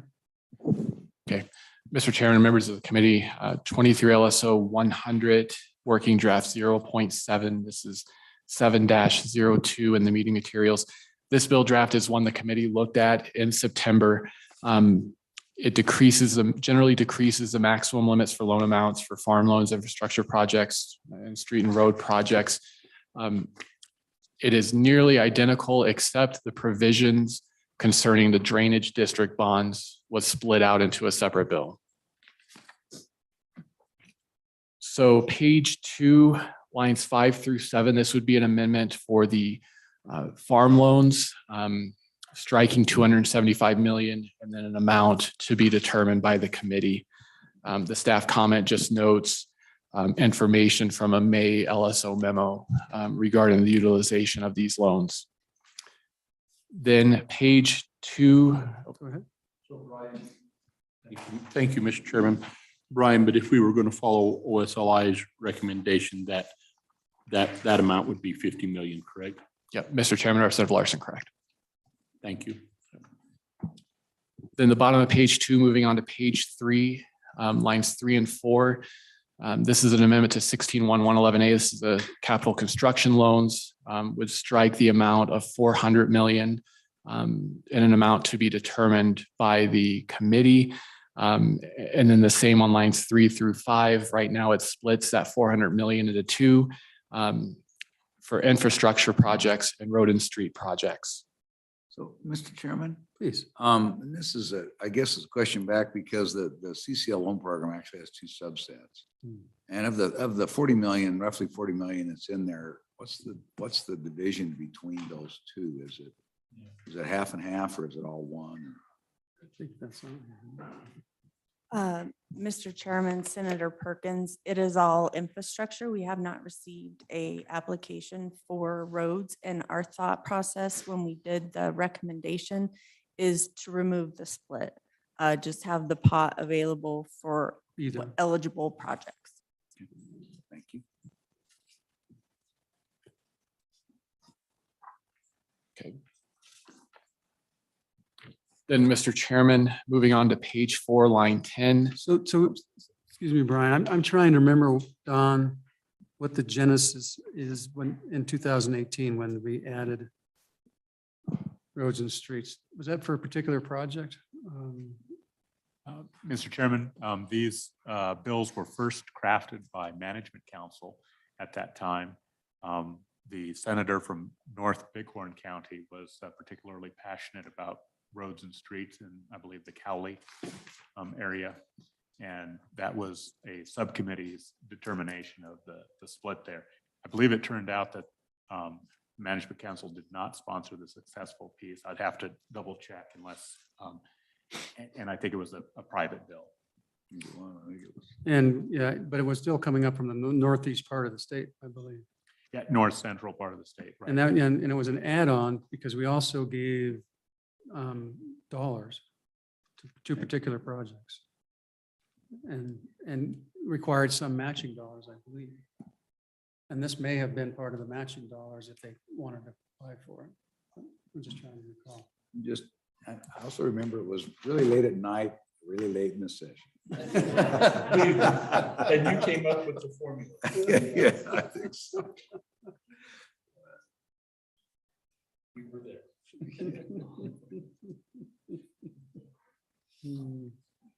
Okay, go ahead, Ron. Yep, Mr. Chairman, then page 4, lines 10 through 12, this is specific language concerning road and street projects. So back on page 3, the aggregate maximum limit for those road and street projects were 200 million.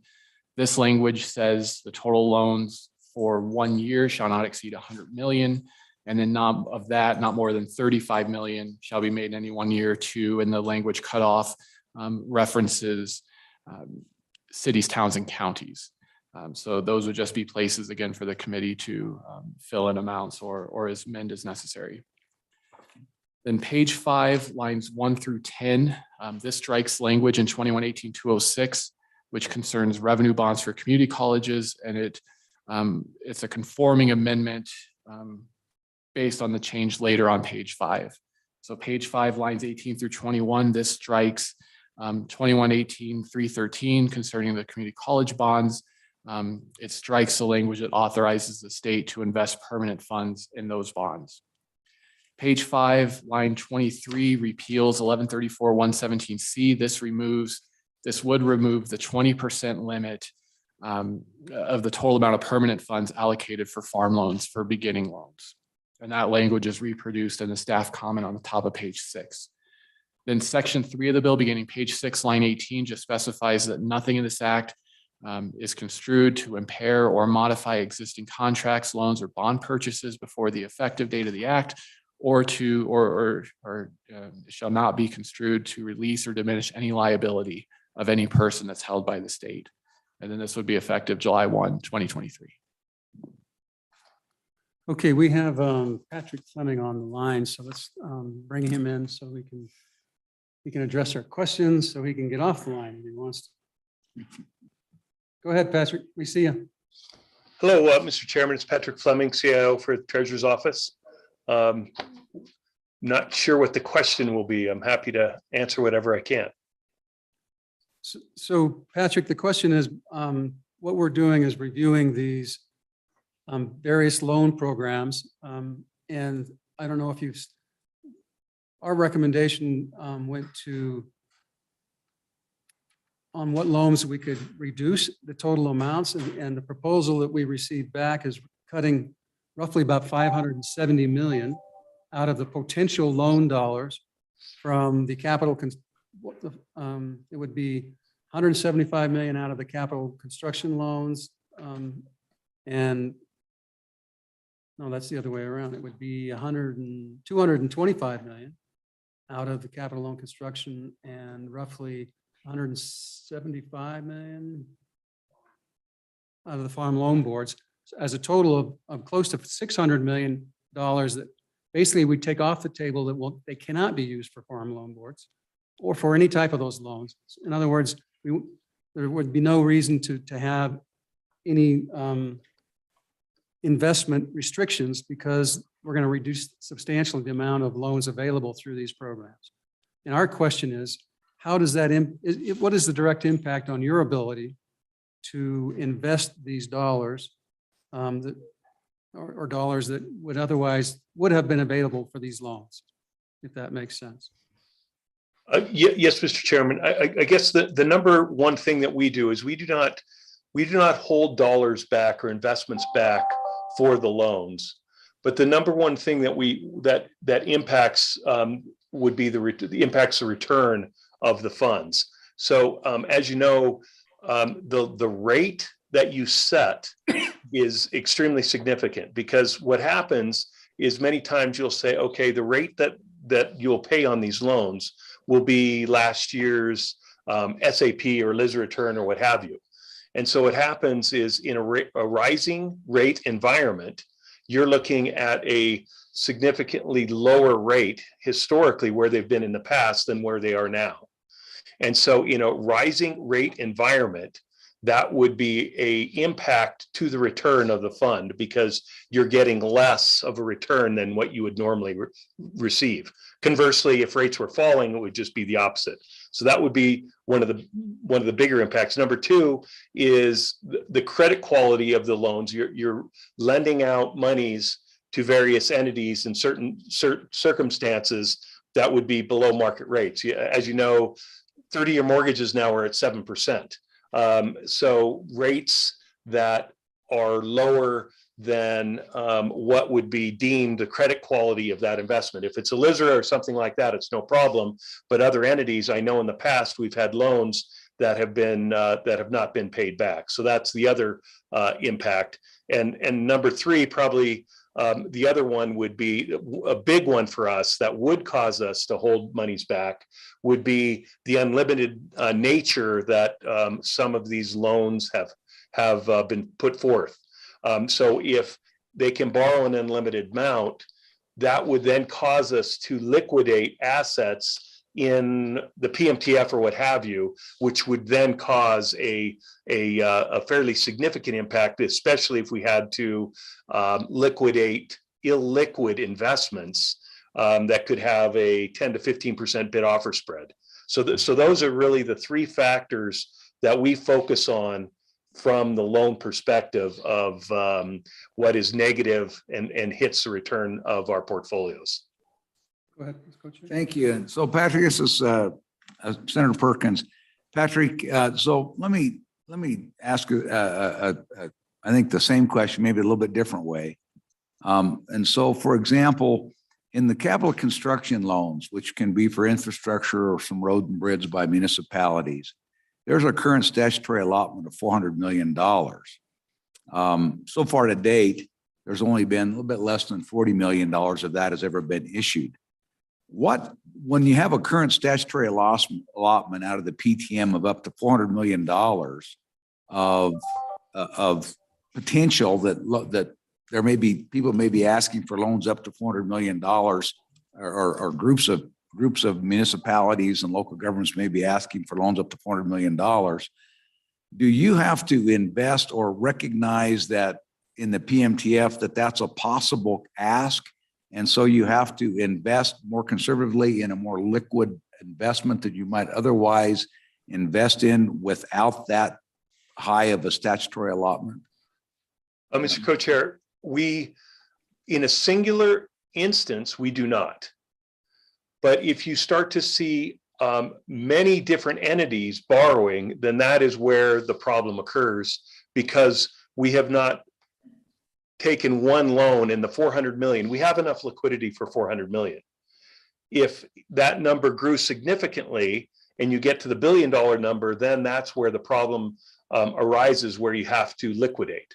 So in one instance, we do not take that money out and say, okay, it's sitting in cash just in case they're going to borrow, because typically we don't have that loan balance. But the problem is when many different entities borrow at the same time and it increases, then we do have to sell investments to fund those loans. And that's where the problem occurs.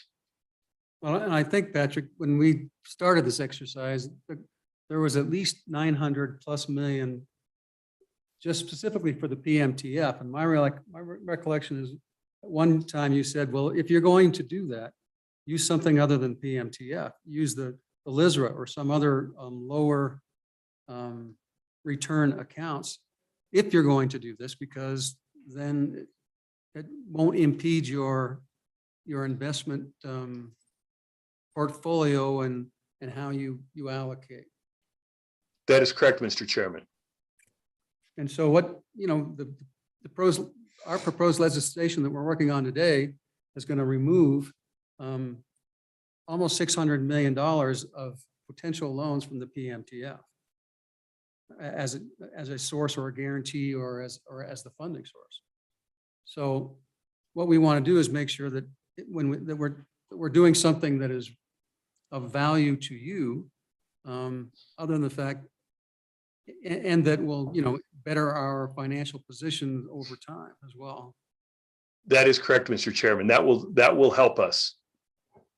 The liquid, because of the nature of the liquidity in the PMTF versus the LISRA, because as you all know, the 500 million of the first bucket in the LISRA is short term. That's extremely liquid. We don't have to worry about that.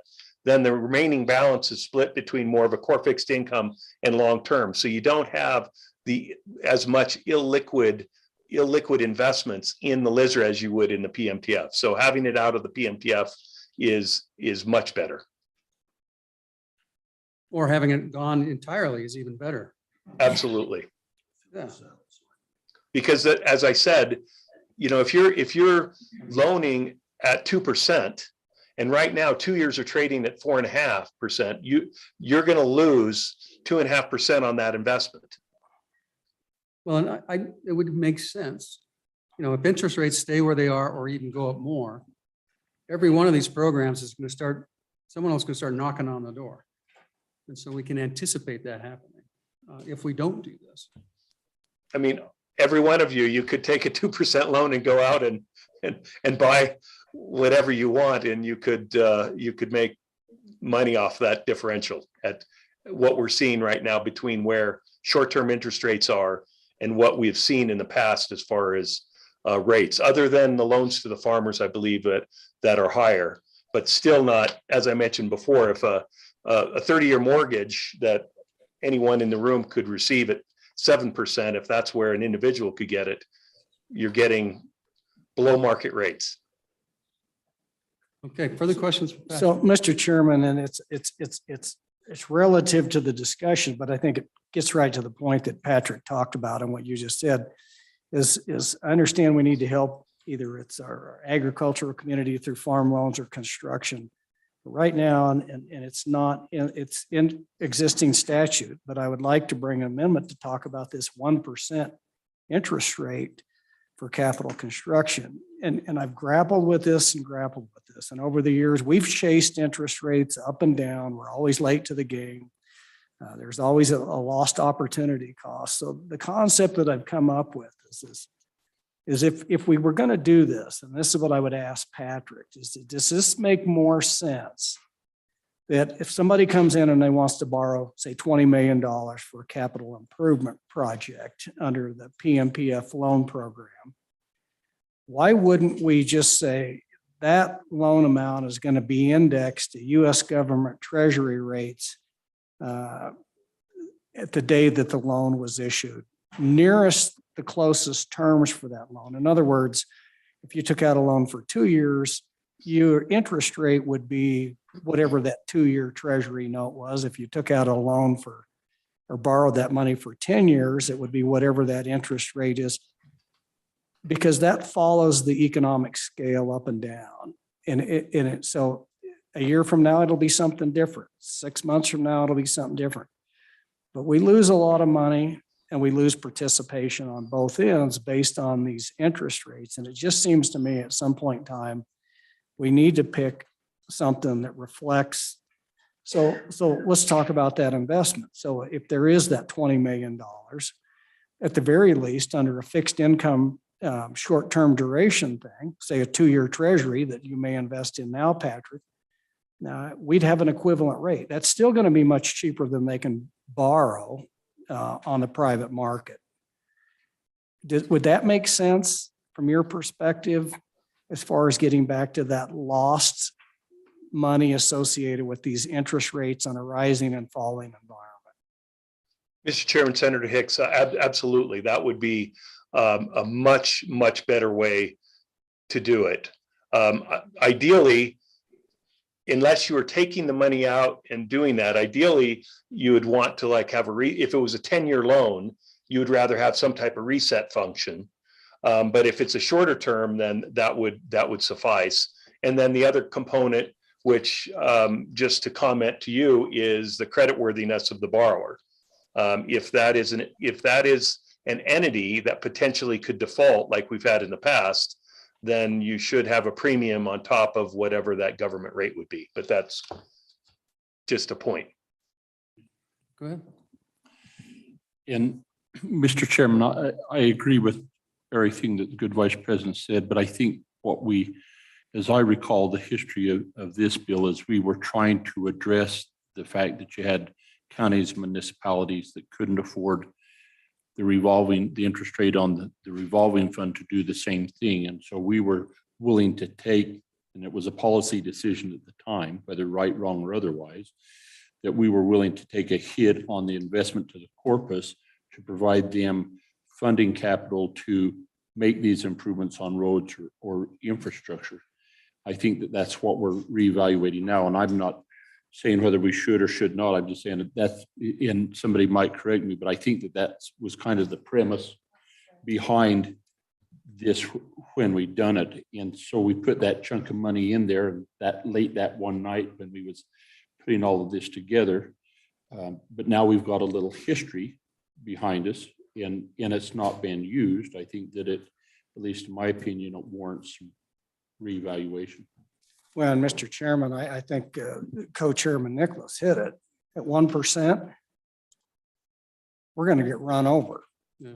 versus, I mean, even right now, I mean, it's 4.5% on a 2-year treasury note. Who in the world is not going to use us as the banker?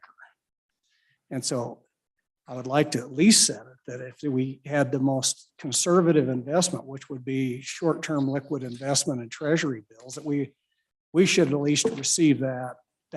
I think that's equitable because it's still below whatever they're going to be able to borrow money in anywhere else. I think it still accomplishes that intent. Mr. Chairman. Senator Kinski. Thank you. Brian, something for Brian, and you don't need to answer it now, and you don't, but going clear back to when I was on management audit, we're looking at these PPPs. I've always felt these things were a violation of the inviolability of the PMTF. You know, if you loan out at 1 and really you could get 7%, effectively you're robbing the PMTF. And if there's a staff memo on this, I don't know that whether it's ever, I assume that it's been challenged and upheld, that we'd know that, or struck down and we'd know that. But if there's a memo on file, I'd appreciate just shipping that over to me. I'd like to revisit that whole question. I don't mean to interrupt, sorry. I think there is. Don, you can speak to that. If there's something about the public good or those kind of 3 or 4 criteria that allow that for us to do that. Yeah, and Mr. Chairman, Senator Kinski, I believe my good colleague, Ms. Reveley, may have sent a memo on endow to the committee, perhaps in response to a similar inquiry. So, Mr. Vice President, what I'm thinking is if we take the bill as it's currently crafted, then but I would suggest that I would welcome either our side or your side, whoever gets this bill, to tinker with the interest rates as well. On the committee side and amend it like that. Or either that or like in December, we could start with this, and then if we want to amend it again with to address maybe a rough draft of language on the interest rate charges. Mr. Chairman, we could do that. Go ahead. Are you talking about 100 or are you talking about 222? 100. Yeah. And Mr. Chairman, just something for the committee to keep in mind, the bill title as it is drafted right now wouldn't allow that. Does not contemplate interest rate changes.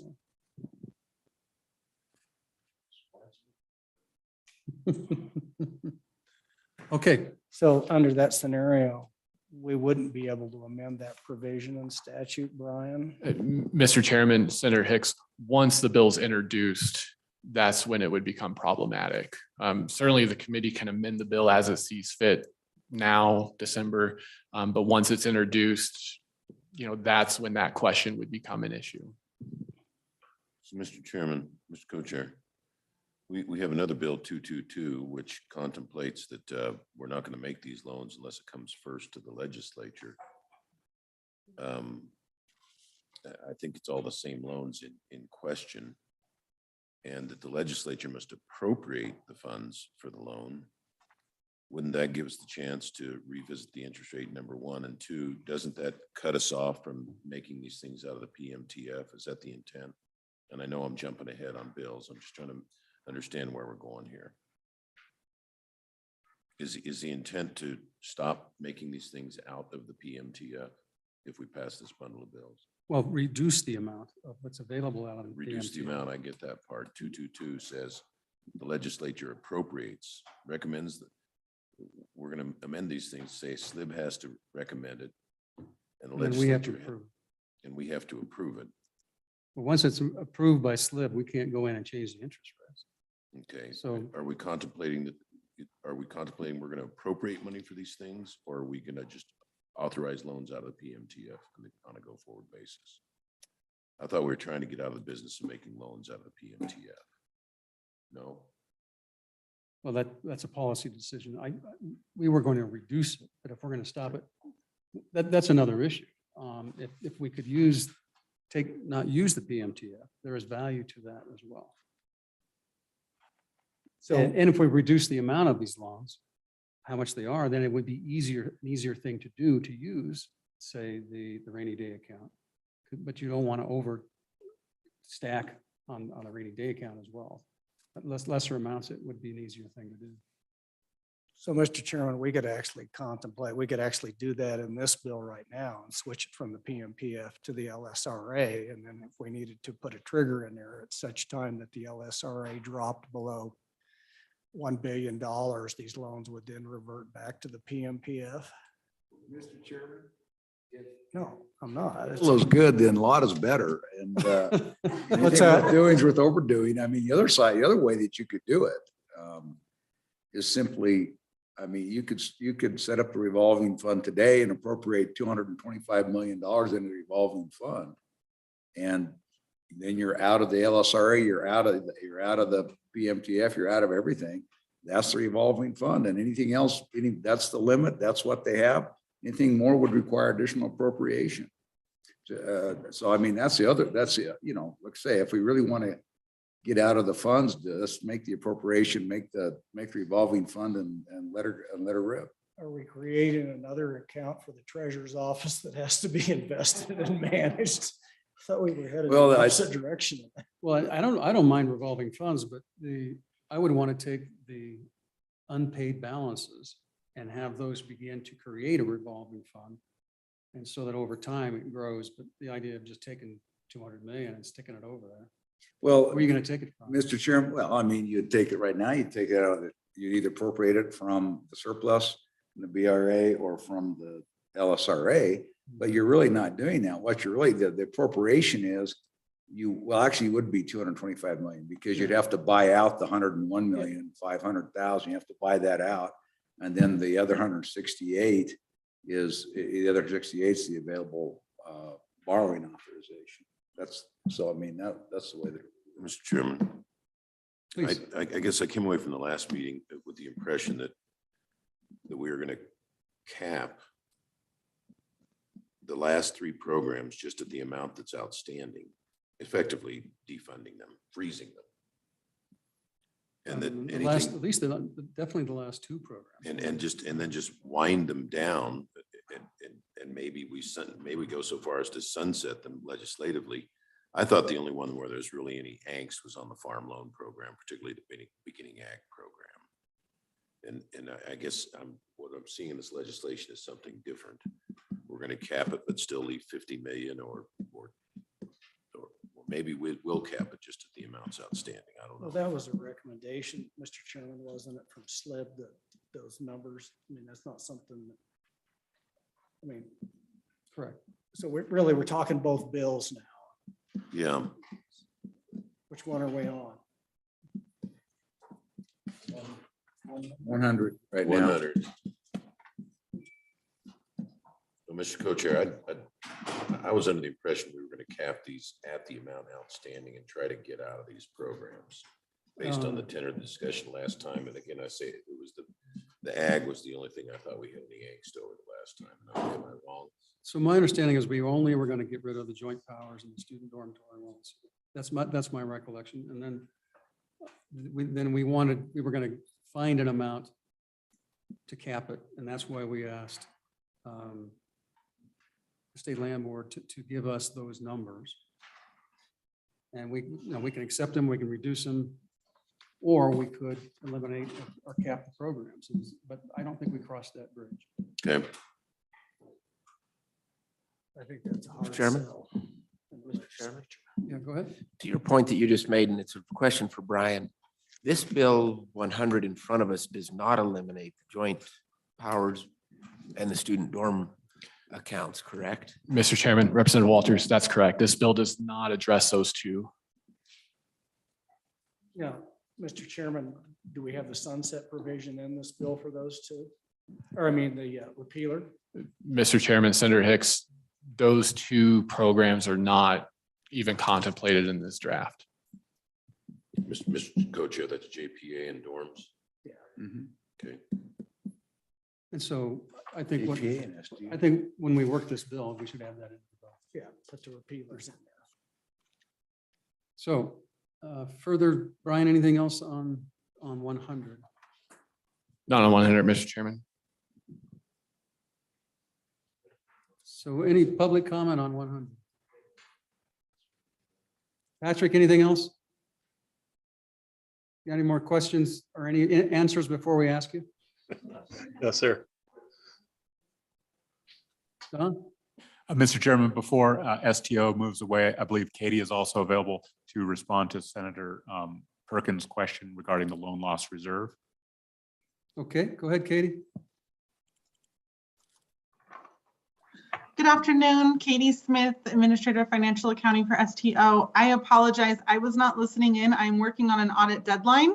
So, Mr. Chairman, Senator Perkins, can you please let me know what your question was? Sure, Mr. Chairman, with your permission. Please. So what we were looking at was in the capital construction loan loss reserve account is supposed to be at 5% of the total outstanding loans. The total outstanding loans are a little just under $40 million. So a 5% reserve, if my back of the envelope math is correct, would be about $800,000. Our friends at OSLI have basically, as I understood what they said, and so we look at the loan loss reserve cash balance for the capital construction loan amount is in excess of $6 million as of 6/30/2022. And they said that was because of transfers in by the treasurer's office. I mean, that number should be under $800,000. So I'm trying to understand why there is a loan loss reserve in there of almost 6.4 million.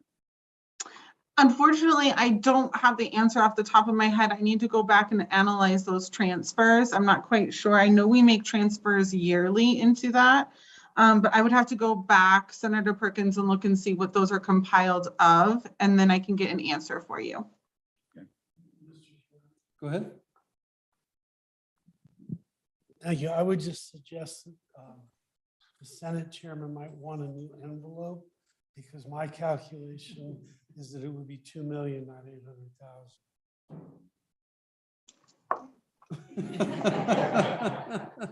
Is that why you're standing? Okay, so that's good. I feel better. It's only 3 times as large. Is it supposed to? So thank you.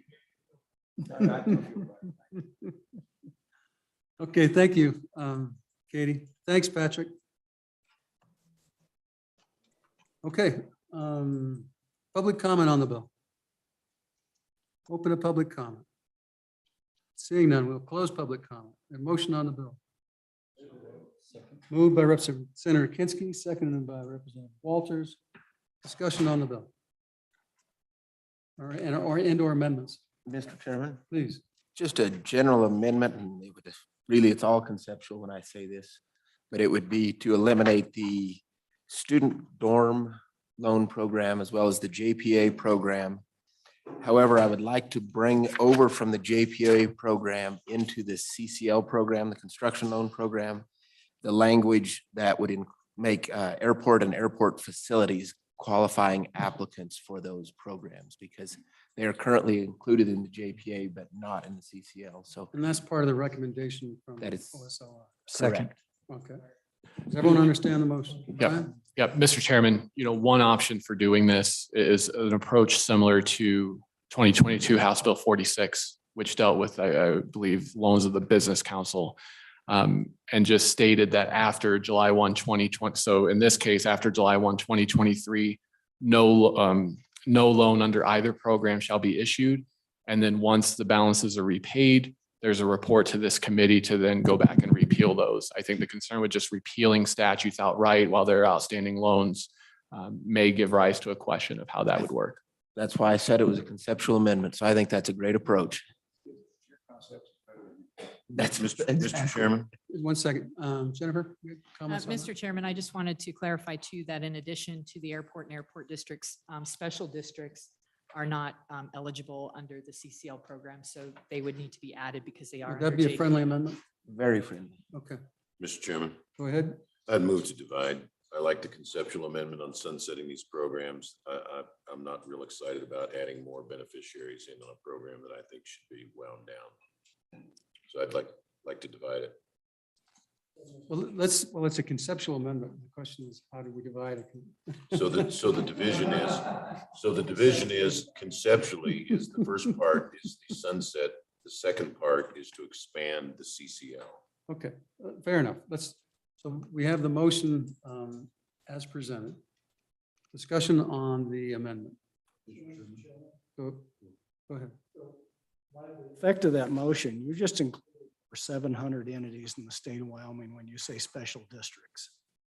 So you've expanded the opportunity to participate in this loan program to over 700 different entities that are special districts.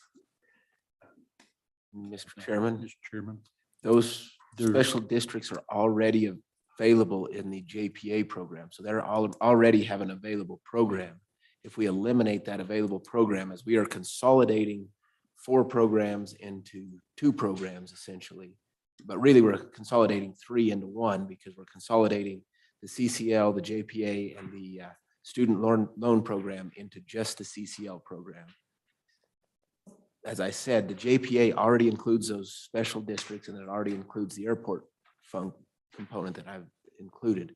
So these special districts, it's not an expansion. It's just allowing them to come into a different program as we consolidate the loan programs. It's not an expansion of who's available because they're already available under the JPA program. So, Mr. Chairman, clarification. And I obviously didn't hear what the motion was. Okay. Well, I think it's captured in the outline provided by OSLI, but it says that if we eliminate the joint powers, I don't think we have to do the dorms, although there is an outstanding balance on the dorms, but there won't be any more loans on it. So that program would kind of a follow your repealer concept because that's going to have to be paid back. But so it might help, Brian, if you just explain. So, Mr. Chairman, the two pieces of the amendment, as I understand them. So the first part would be to provide that for the Joint Powers Act loans and the student dorm loans, this would be 16-1-109 and 21-18-319, that there would be no new loans under those programs after July 1/23. The second part of the motion, I believe, would be to amend 16-1-111B, which is a So, Brian, statute. before we go on, we might want to say no loans upon passage. We don't want to rush to the loans in the last 3 right after session's over. So, Mr. Chairman, perhaps a date of March 23rd, that would be approximately 14 days. Yeah. But go ahead. I'm sorry to interrupt. Yep. Okay, so so that's the first motion, because that's Division 1. Can we just stop there and deal with Division 1? Yeah. Let's do that. Question. Okay. All in favor of Division 1, say aye. Aye. Those opposed, that motion carries. Go ahead, Brian.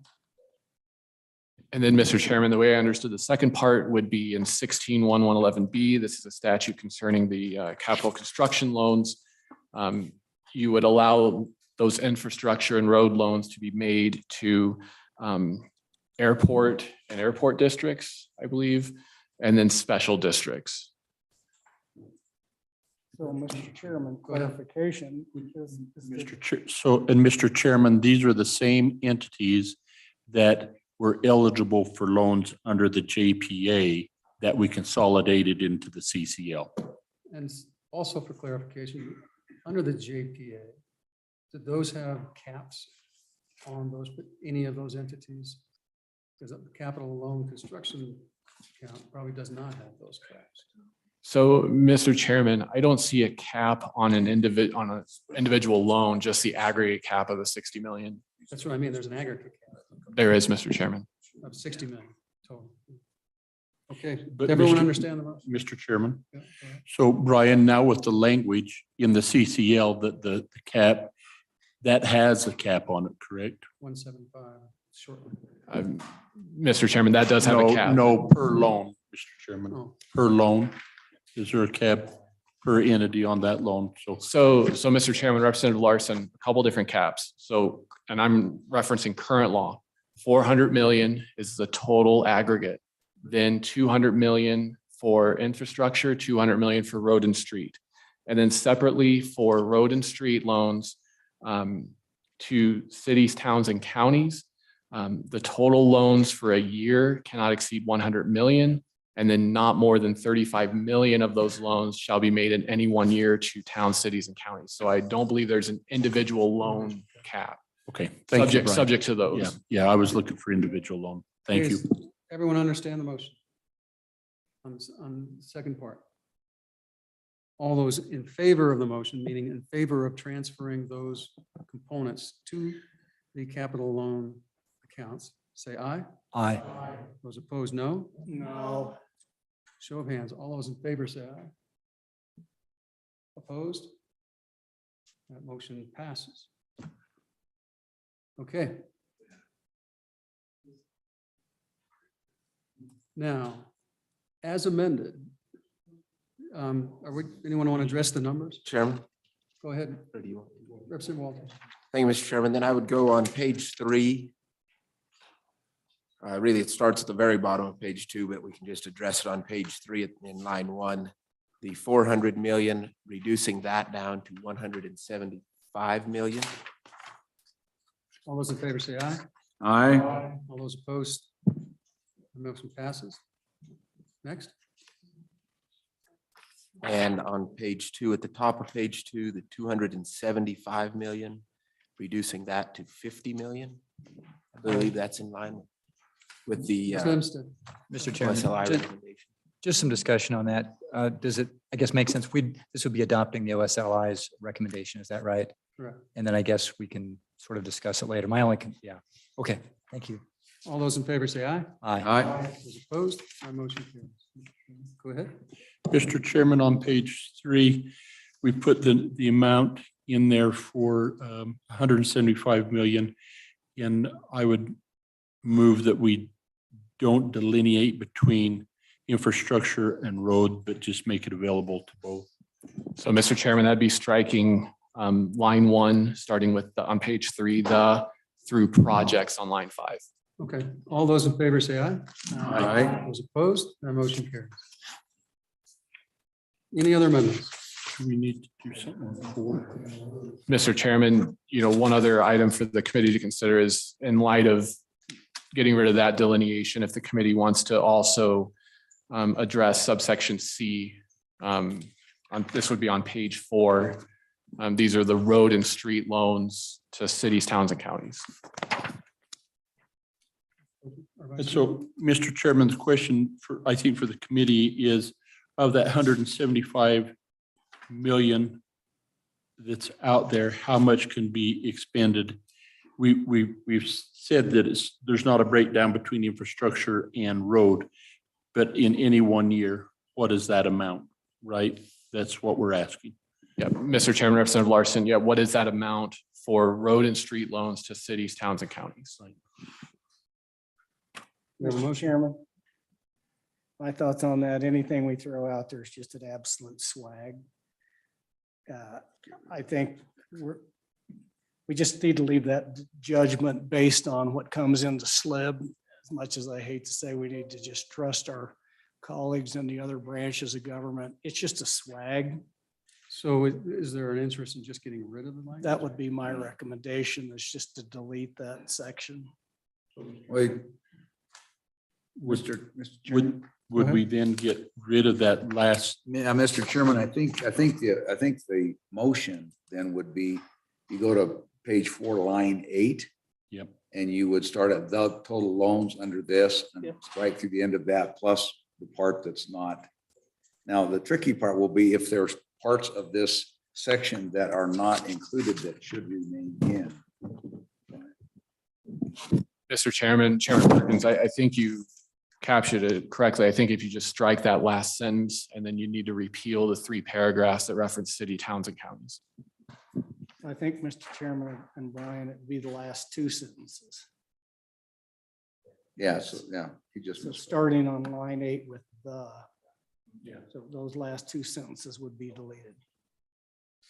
Okay. Everyone understand the motion? All those in favor say aye. Aye. Those opposed? That motion carries. Any other motions? So, Mr. Chairman, I want to come back to that interest rate discussion, and if we don't do something now, as I understand that there's no way to modify that. Mr. Chairman? Yeah. Yes. I'd make a motion that we would add some language for determining interest rates in the list of the title on the bill. And then we don't have to deal with it right now, but then there's room. All those in favor say aye. Aye. Those opposed, that motion carries. And then I think what we would like, Brian, is some proposed language to map it to interest rates. And just you can bring that to us and we'll bring that up in December so we can have a fixed bill by then. Yes, so let's use US government treasury rates for the 2, 5, 10, and 30 year. So US government treasuries. So they typically issue those in 2, 5, 10, and 30 year, you know. And I can work with Brian. And Mr. Chairman, Senator Hicks, is that only for the farm loans? Is that for the other programs as well? Well, this would be, what we'd like to do is have that consistently applied across all these programs. Well, we talked about that, but we haven't done that yet. So, yeah, just you could kick out a draft. We'll look at it. Effective And we date. can run it by Patrick and see how it fits into what he sees and OSLI, just so you have some thoughts on it. Get some kickback. And try to have all that. Talk done about before March. we meet December. Yeah, right after you get your haircut. Mr. Chairman? Go ahead. I do have one other amendment, and that would be on page 7 on the effective date. And I think that Brian had suggested a date of March 23rd. 15 days after German. And Mr. Chairman, one option would just be to make it effective immediately. With, well, on signature of the bill. yeah. Yeah. So I mean, I'm ambivalent.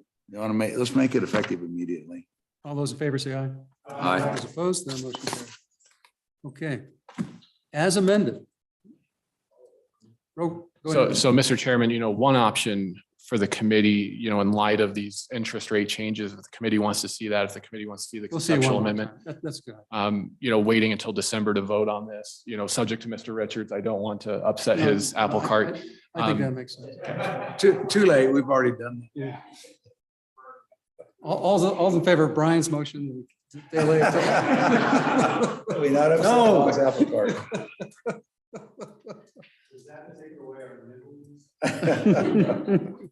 Okay, let's go to the next bill.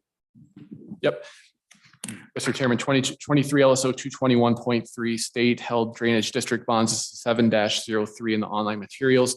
This is an offshoot of 23 LSO 100. So this is the portion of that bill that was pulled out and only concerns the drainage district and irrigation district bonds. So page 1, lines 9 and 10 just repeals those statutes that provided for procedures for the payment of irrigation and drainage district bonds and authorized actions if there's non-payment or delinquency. The full text of those statutes was included as an attachment to the bill, so they're not in the bill itself. Then page 2, line 11, and this language is nearly identical to what the committee looked at in September, just states that pursuant to Article 3, Section 40 of the Wyoming Constitution, the legislature determines that any outstanding debt owed to the state on the bonds specified in this subsection are uncollectible. The state treasurer would then be required to take all actions to discharge and extinguish these two bonds. The level drainage district bonds is page 2, line 20, and then the North Bench District Bond number 2 from 1935. Page 3, line 2 appropriates $24,000 from the general fund to the common school account to restore the amount of principal due on the level drainage district bond. My understanding is that the state has that there is no balance being owed on that second bond. It's just merely to, I believe, in recognition of the Bighorn County treasurer, just to extinguish that. Okay. Then page 3, line 10, this is similar to the language that was in 23 LSO 100. just states that nothing in the act is construed except as provided for those two specific bonds. Nothing in the act is construed to impair or modify existing contracts, loans, or bond purchases, or to release or diminish any liability of any person that is held by the state. And this would be effective July 1, 2023. So if you'd have taken out one more line, we could have got that on 3 pages. Okay. Is that a challenge? Yeah.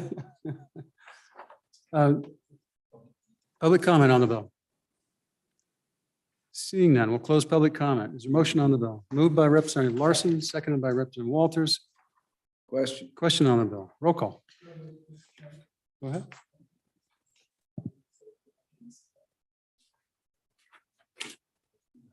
Is there a motion? All those in favor say aye. Aye. Those opposed, that motion carries. Question on the bill. Roll call. Mr. Chairman, the motion is on 23 LSO 0221, working draft 0.3 as amended. Representative Kinner. Aye. Representative Larson. Aye. Representative Schwartz. Representative Simpson. Aye. Representative Stith. Aye. Representative Walters. Senator Guru. Aye. Senator Hicks. Aye. Senator Kinski. Excuse. Senator Steinmetz. Co-Chairman Perkins. Aye. Chairman Nicholas. Aye. Mr. Chairman, the motion is approved. House or Senate? Well, we'll give that to the Senate. It's a tough one. Yeah, talking to the co-chairman, he actually thinks that this, to the extent that these are passed through, that they probably should start in the Senate because they're kind of a package. Yeah, yeah. Yeah. Okay, next one, Brian. Yep. So, Mr. Chairman, 23 LSO 222, this is draft 0.5, 7-04 in the meeting material, state loan programs, legislative funding. This is a draft the committee requested in September and would specify that loans for the capital construction program, the Joint Powers Act loan program, the student dorm loan program, and then the transportation enterprise account grant or loan program would be subject to recommendation by the State Loan and Investment Board and then funded by specific legislative appropriation or authorization. Mr. Chairman, could we take a 5-minute break and have a little discussion? Okay, well, before we do, just tell us what this does. Yeah.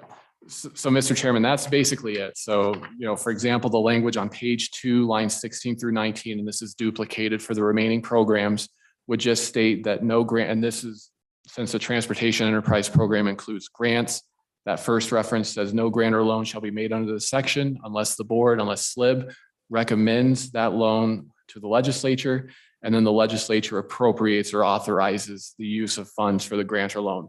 This draft, Mr. Chairman, would not change the source of funds that are available for those programs, just requiring specific authorization for each loan. Okay.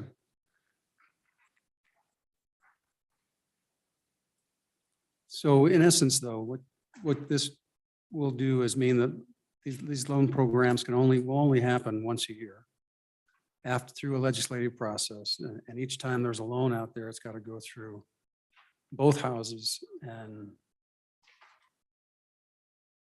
right. Right. So. If I can ask one other question, just a clarifying question. So given the action, if we look at, well, in particular, if you go to page 4, I look at the student, these are the SDL loans, the student dormitory loans, right? And so given the action we've taken, what does that have on this bill, on this section? So Mr. Chairman, Chairman Perkins, this would be page 4, the changes to 21-18-319, and then also the top of page 3, the change to 16-1-109. If both bills were enacted as drafted, you would have language that says that no loan shall be made except upon recommendation and legislative appropriation, but you would also have language that says that beginning March 23rd, 2023, no loan shall be issued under this program. So does it make sense to do this bill? Mr. Chairman, there would potentially be some ambiguity in the language, but only for those two specific programs. So, Mr. Chairman. Okay, I think we're all. Quick question on that Go ahead. point, if I may, Mr. Chairman. Is it possible to put in the non-codified section saying that if one bill or the other, if the other bill passes, then these sections would no longer be applicable? Kind of a language that way so that we didn't have that slight conflict? Mr. Chairman, Representative Walters, you could, I think that would take some reworking of the bill though, to split some things out and make that work. I know that's always a tricky thing to try to say if then with different bills. Okay, let's take a 5-minute break and we'll be back. Can we meet in your conference room over there? Yeah. Or we can kick everybody out. What's that? Yeah, yeah. Which one? I don't care. Meet there in 5 minutes. Yep.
And so, Don, I think we're going to table 222 at this juncture. And that will take us back to capital construction. Is that right?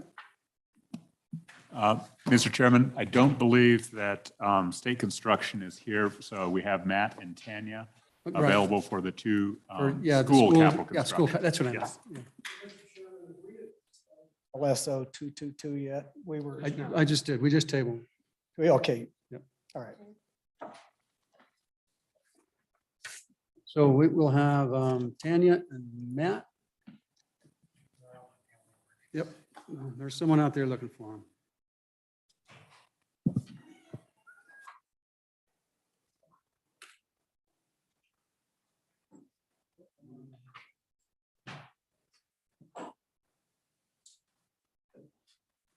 Welcome, Tanya. Welcome, Matt. We're only about 5 hours late, something like that.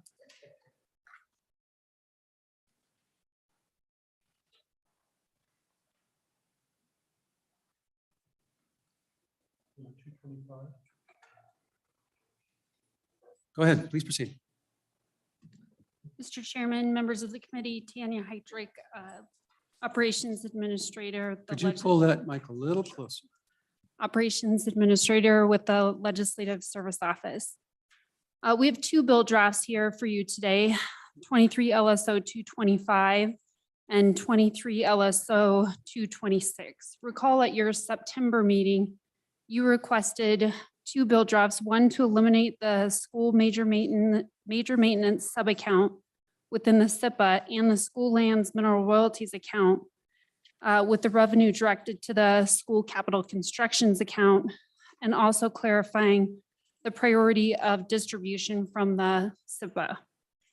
The second bill draft requested was to eliminate the school capital construction account along with those formerly mentioned accounts and provide for the funding previously appropriated to the school capital construction account to go to the public school foundation program account. Mr. Chairman, do you have a preference on which bill you'd like to discuss first? Can you tell us which one makes sense to go first and what's easiest? Well, yeah, the simpler bill, I think, is 23 LSO 225, and that title is School Capital Construction Transfers and Distribution. And generally speaking, this act eliminates the school major maintenance sub-account within the strategic investment and projects account, eliminates the school lands mineral royalties account, and also clarifies the timing of transfers from the strategic investment and projects accounts and transfers those funds existing in those accounts to a different account. So walking through the bill, beginning on page 2, lines 2 through 7, this is a conforming amendment of 9-4-203. That can be found on lines 6 and 7. Page 2, lines 9 through page 3, line 6. Slow down a little bit. Okay. Go ahead. Amends 9-4-220, which is the statute governing the strategic investments and projects account. The substantive amendment can be found on lines 12 and 13, and this is just merely deleting obsolete or inoperative language.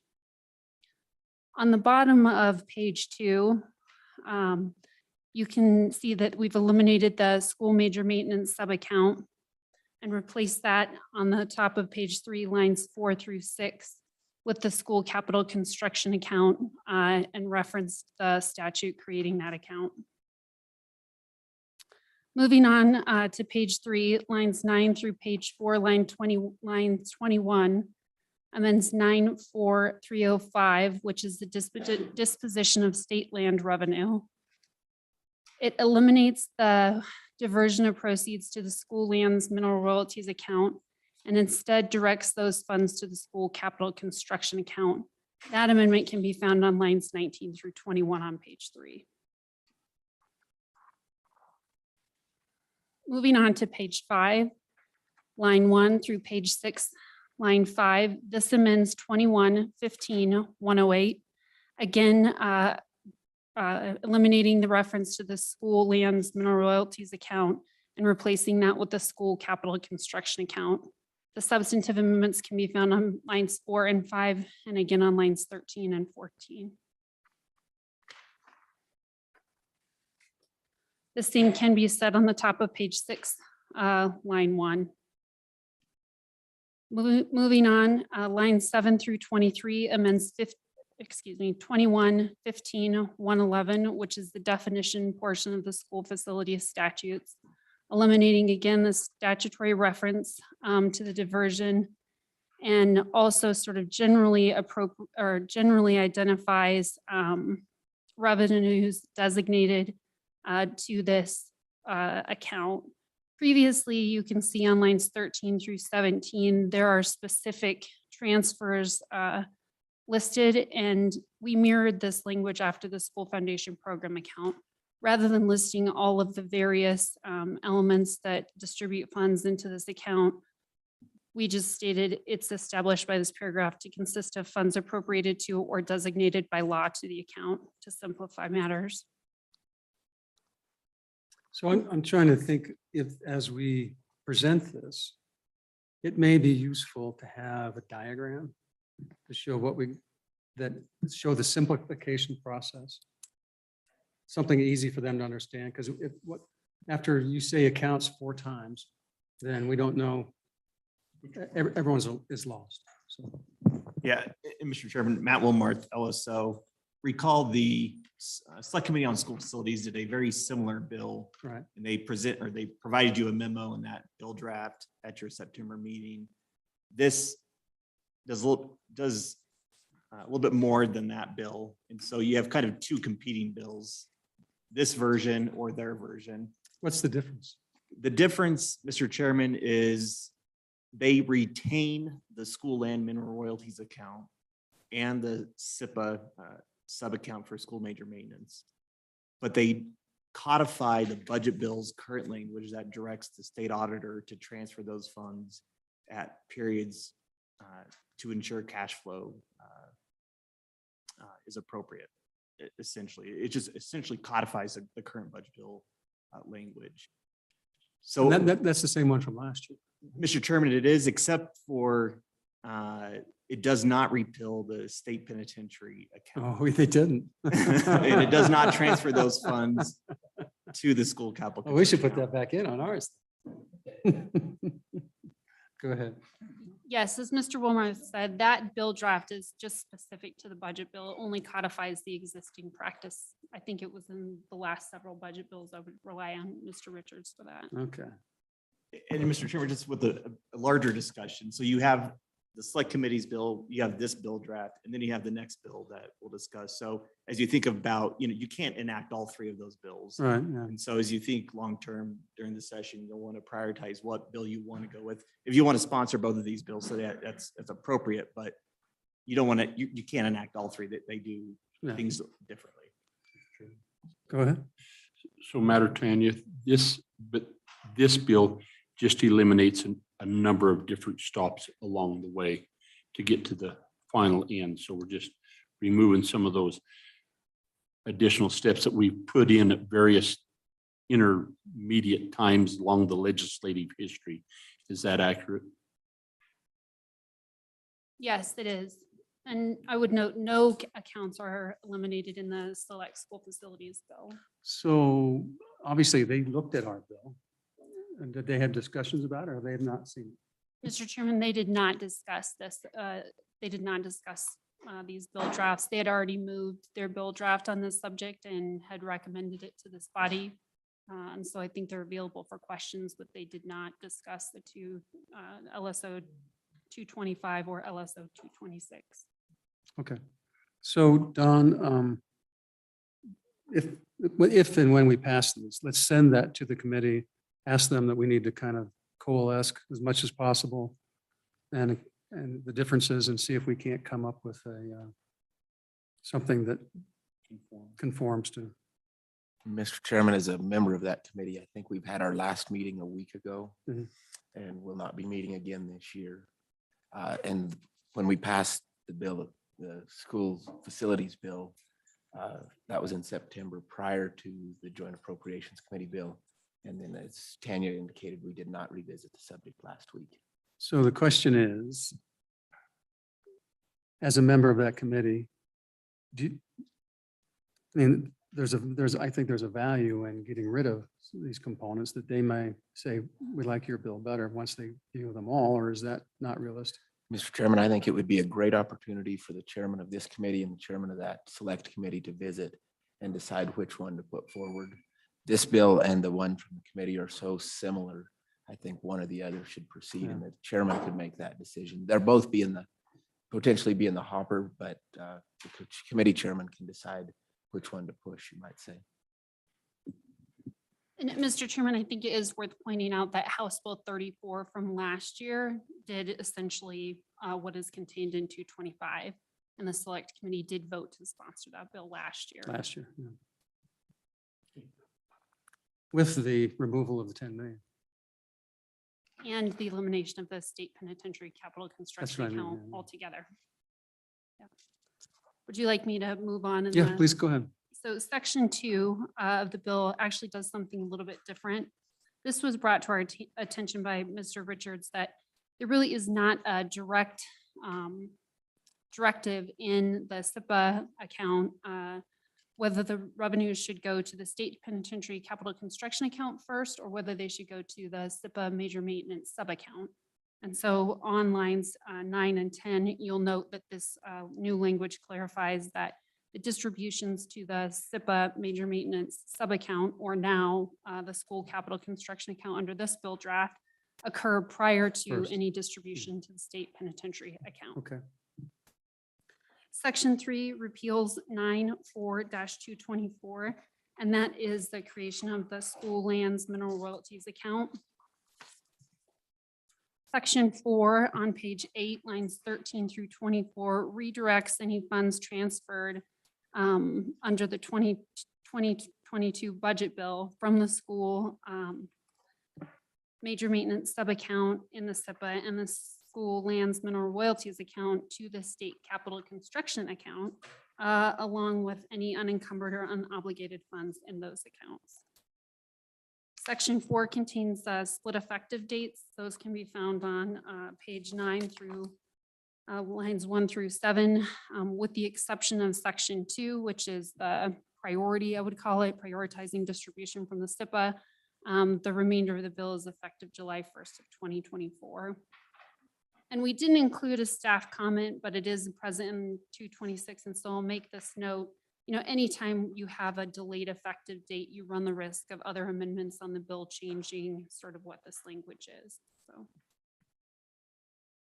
Okay, questions from the committee?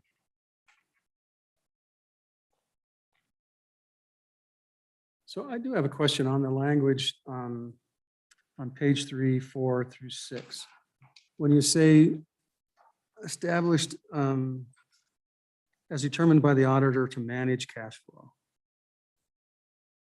To me, I mean, what is the spectrum that then that grants to the auditor? I mean, to me, she could pull it when they need it. She could do it quarterly. She could do it only when the funds arrive, or when all the funds arrive. What's the language to me is just almost too generic. I mean, Mr. Chairman, I believe the language mirrors what's currently in the budget bill. You could be a little bit more direct. Recall the amount here, the 45% of the statutory spending policy. The state treasurer's office has until, I believe, September 30th to complete those transactions on the investment earnings. And so you could theoretically put not later than September 30th at the end of each fiscal year. no later than. Or nor later than Yeah. September 30th of the preceding fiscal year. Mr. Chairman, Go ahead.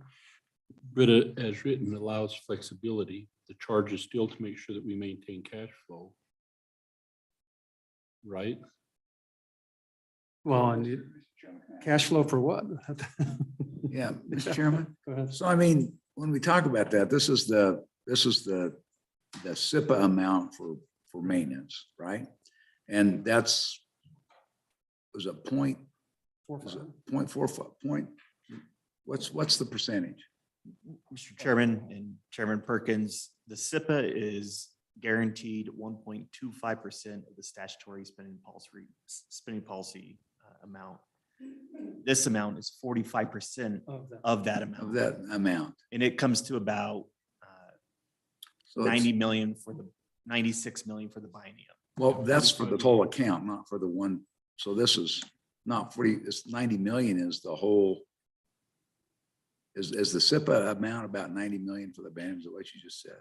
Or is the 45% of the, it's about 100? I was thinking the 100, about 100, but to make the math easy. 45 million a year. Mr. Chairman, it's the SIPA spending policy is 1.25% of the statutory spending policy. I mean, that $100 million per year. So this is about 45, it's a little bit more than 45 million for the 23-24 biennium. And so when is it, how does it accrue? Mr. Chairman, if I might interject, typically it accrues in September, late September. And really there are potential issues of cash flow both directions. So recently we've had school capital construction projects. They wanted to get, contracted out and moving along quickly. So it needed its money pretty quick. And then alternatively, the SIPA account has had some one-time expenditures, including state capital construction. So there have been instances where that account needed some cash flow over the course of the summer. Compounding that, we have major maintenance payments that are made to school districts. I believe that first payment is July, excuse me. So we've had issues going both ways. We used to set a date, July 1, that this gets swept, or September 1, but we had instances where both of those dates caused a little challenge for the auditor's office. So we just said, okay, you monitor this. And since that language has been in there, they've used that discretion between the two accounts. So, but how does SIPA or the auditor prioritize over the demand from the school versus major maintenance versus some other appropriated purpose? Mr. Chairman, it becomes pretty clear that one will have money and the other one won't. So, and it's not unlike the general fund budget reserve account. They make 4, 5, 6 transfers over the course of every calendar year. And they just do it when, we've got 300 million in the budget reserve account and 40 million in the general fund. So they balance those out over the course of a year. So I still don't quite understand then, how does he says it's clear when it happens. And you say you have a winner and a loser until the more money arrives, right? Mr. Chairman, getting down to that level of detail, it is possible that, let's say the SIPA holds the school CapCon money a month longer, let's say $10 million for a month longer, and it would enjoy the interest off of that. I mean, that's what we're talking about. And that interest would go to the general fund rather than the school capital construction account. So in the current environment, 3% of that $10 million for 1 month might go to a different account, but, and you could put in a not later than. All we're trying to show is it won't always work out picking a particular date during the course of a year, because every year will be a little different depending on the projects that are underway. Okay. Any further questions on that? Okay, further questions on the bill? Any further questions on the bill? So I guess looking at 225 and 226, I mean, isn't that just a redo and moving it to a different place? Do I understand that? Mr. Chairman, I mean, 220, and if Tanya wants to maybe tag on after me, 226 is a pretty big philosophical change from a policy standpoint. This 226 is the elimination of the school capital construction account. Mm-hmm. And you're folding all its revenue sources into the school foundation program account. And from a policy perspective, you now have one K-12 account. And you pay both operations funding and capital construction funding out of that. And so it does essentially what 225 does, but rather than divert those funds to the school capital construction account, those revenues now go to the school foundation program account. I get it. I get it. Yeah. But I mean, conceptually, I mean, that's the only difference between the two bills is the capital construction account is also eliminated, and this money just ends up in the school foundation program account. Mr. Chairman, you are correct. And the only other difference is there's more conforming amendments to enact that. And so walk me through again, once again, the logic of why we have, or what's our preference? We did both just so we could look at both. Right, we did both. I mean, this was a request by the vice president at the last meeting that we take a look at that. And ultimately, and I'll say this, and then the vice president can speak to his own reasons, but ultimately, I mean, quite frankly, doing it this way, at the end of the day, now you have two big checkbooks. You have the general fund and you have the school foundation program. We pay for all kinds of capital construction and other events, other requirements through the general fund. And so ultimately, this just takes I think the vice president's message and the bill simply says, we're going to do the same thing. We're going to eliminate those accounts and they'll do the same thing. We'll do the same thing to the extent we can through the school foundation program. Other than that, that's the difference, whether you have 3 checking accounts or 2 checking accounts. So with that, that's what I remember. And that's why I asked the question, but vice president may have his. Well, and part of this dovetails into the reserve account. And so 226 makes more sense if the cap fin bill for the reserve account passes to me. So. Mr. Chairman, I would agree with that. And I think it adds a certain level of transparency. Remember the discussion we had in Casper. We're going to write a check for education. So let's write a check. Let's don't write a check out of this account and a check out of this account and a check out. I just think it adds a significant level of transparency to say, look, here's our general fund side. Here's our school side. All the money goes in here. We take the money out of the school account instead of having all these sub accounts.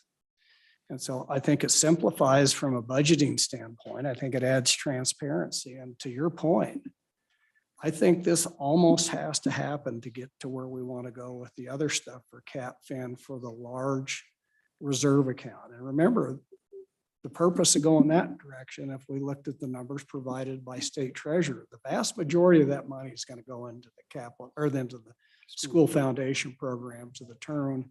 If we look at the lost opportunity cost presented by the treasurer, it was $330 million over the last 5 years when they modeled that based on the returns. And so I'm saying this just helps us get there quicker to be able to accomplish on the bigger things that we want by having one check for K through 12 education instead of having multiple accounts. Representative Larson first. Thank you, Mr. Chairman. So as I look at this, I think the ultimate goal is 226. I would suggest that we pass both of them because 225 is an improvement over where we are today with less things. Then when we run it, we run 226. If it passes, then we don't have to do 225. So, Mr. Chairman, normally I would agree with my colleague, but the simple fact is we already have a version of 225 out there that's been sponsored by the school building commission that's very similar to that bill, that any provision. So now we would have 3 bills out there, as I understand it. Mr. Chairman, and I think the difference between 225 and the other bill that's out there is we eliminate all of that different rerouting. With 2 or 3 accounts, we can get rid of them in 225 and make it more streamlined. This bill's better than that, in my opinion. Well, Mr. Chairman, I would agree with that wholeheartedly because this is an appropriations committee product. and we're nimble, and Mr. Chairman, and we're nimble. But that being said, we do have another vehicle that could accomplish the same thing as 225 that's already been filed, is my understanding.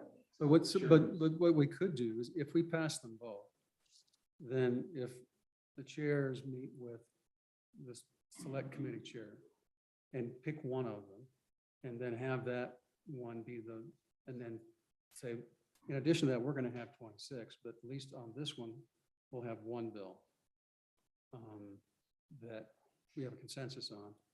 And we'll give it to them, wherever that one bill is. And then we'll run 226. So it's kind of getting the same place. So, Mr. Chairman, if we're gonna run with 226, let's just do it now. Andy, go ahead. So why go through all the gymnastics if that's the one we're gonna run with? Well, that's why we brought 225, is to get rid of the gymnastics. So the question I have about 226, we're going to one checking account. It's the SFP, that's it. And school capital construction maintenance will be folded into that. But we have the Lizer is a backup for the school foundation program until it goes down to 500 million. So are we now saying the Lizer is the backup automatically for school CapCon and maintenance? Mr. Chairman, the answer to that is absolutely. That will be a byproduct.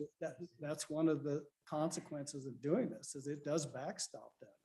So, well, and let's just follow up on that, Matt and Tanya. What other ramifications, if any, foreseen or unforeseen, does 226 have? Mr. As Chairman. you see it. Yeah. It's better, another way to ask it. What's the pros and cons of 126 for you? Mr. Chairman, I think Representative Schwartz and Senator Hicks are right. I mean, the LSRA now is not only a backstop to your K-12 operations funding, it is now a backstop to your K-12 capital construction funding and major maintenance funding. You can look at that as a pro or a con. I think just whatever lens you're looking through. Mr. Chairman? Go ahead. And that's exactly right. I mean, at the end of the day, the legislature approves both. Yep. And appropriates both. Yep. So, I mean, whether or not we're appropriating the LSRA to two accounts or one account, I mean, the point is now you're going to make one appropriation. Everyone will understand the exact amount that if there's a shortage, because it doesn't, in fact, this year, at this biennium, it looks like there might not be a deficit in school funding. But if there is, everyone will know exactly the amount that the total amount that the school checking account's going to write that year, or if that biennium. Mr. Chairman, that's correct. I would indicate that for this current biennium, the 23-24 biennium, you as a legislature made, I believe, 3 or 4 transfers from various accounts to the school capital construction account to ensure it had a sufficient revenue source. That included the school foundation program reserve account, the school land mineral royalties account, the SIPA sub account, and I believe the LSRA. So this, I think, as folks have said, it streamlines essentially the funding for school capital construction to come out of the school foundation program account. All those other revenue sources are in 226 are directed to the school foundation program account, and it's backstopped by the LSRA. This bill 226 does not eliminate the school foundation program reserve account. So you still do have one more account hanging out there that could potentially be a stop for some sort of money that the legislature directs there. We have that could be. We do have a plan. So I just raised that for full disclosure of all the accounts that you have directing money to or from those accounts for K-12 education. But I mean, like I said, I think it depends on what lens you're looking for. If you see the LSRA being a backstop to the school foundation program account, it could potentially in the future drain it quicker, but it does make it a little bit more clear on, Mr. Chairman, on what's backstopping it. I mean, and the other thing too, I mean, I think and I appreciate Matt's comments, because I mean, it highlights the fact that we used to have a revenue source for school capital construction. It's called Coley's bonus program. And we don't have there is not a revenue source for school capital construction. We cobbled together amounts from various accounts, but this kind of pulls back and just lays bare the fact that that's what the status is. And we're gonna fund these things from the various, from school, from all the sources that go to the school foundation program. And if that's insufficient, then it's gonna pull it, whatever the deficit is, that the legislature is gonna pull it out of the LSRA. Well, if Don keeps growing our Lizard, then it's okay.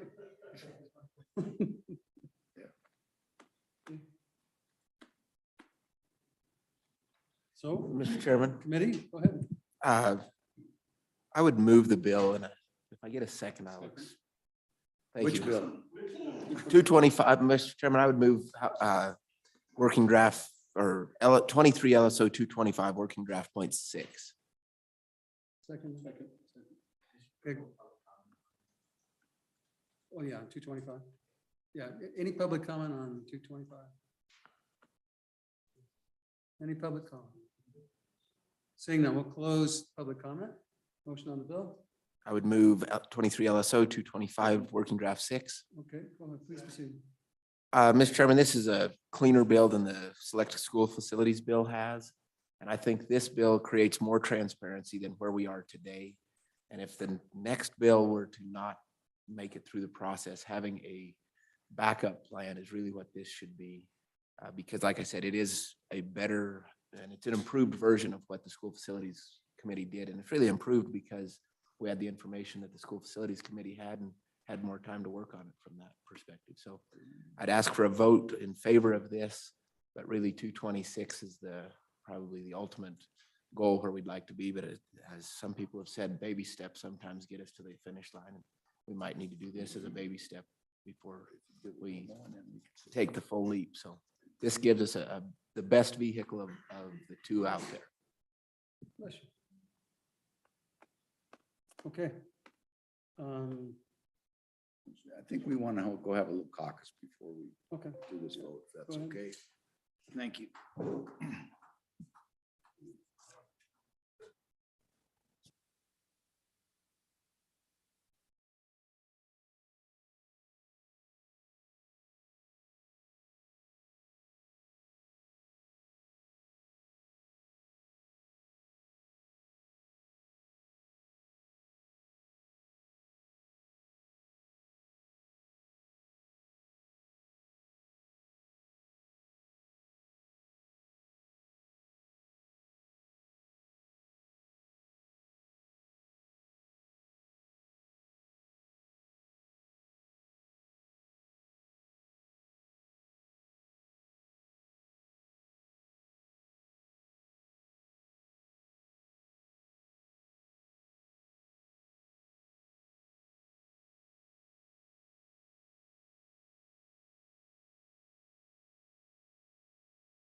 Representative Walters.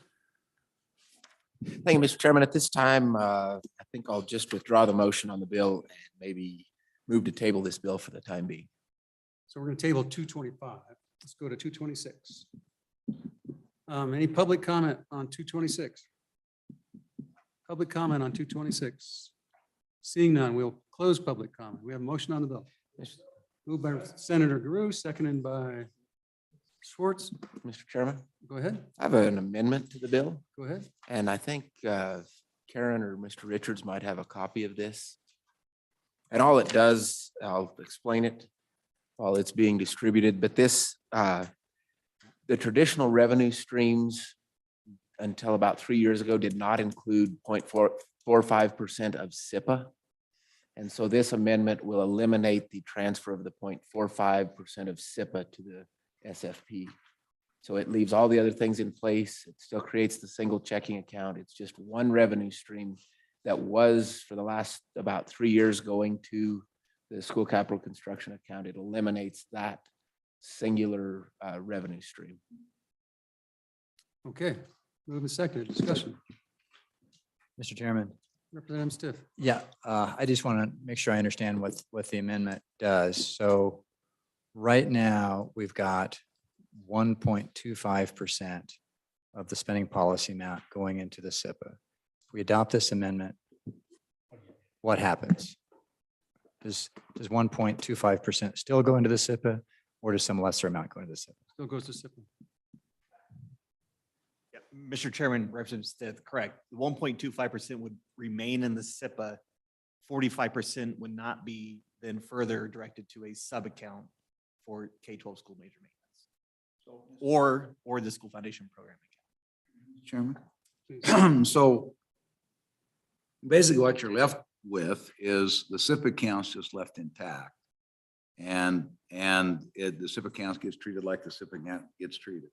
So it's the governor will make all kinds of recommendations about how to spend SIPA, and the legislature will do whatever it wants to do with SIPA, which is what has always happened.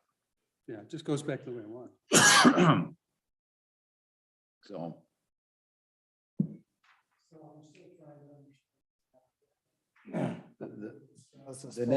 The flow of Not, basically $90 million does not flow, that 0.45%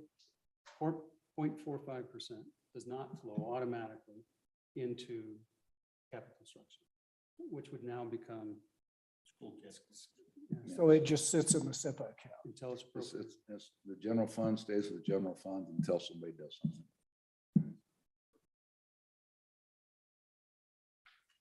You know, No, I like it. I mean, Just I'd like to see it tracked in, but so is that the effect of what it does? I guess for ask staff is. Yeah, Mr. Chairman and Senator Hicks, correct. So this no longer dedicates any portion of SIPA for K-12 education. It remains in the SIPA, and it's to be recommended by the governor and further appropriated by the legislature.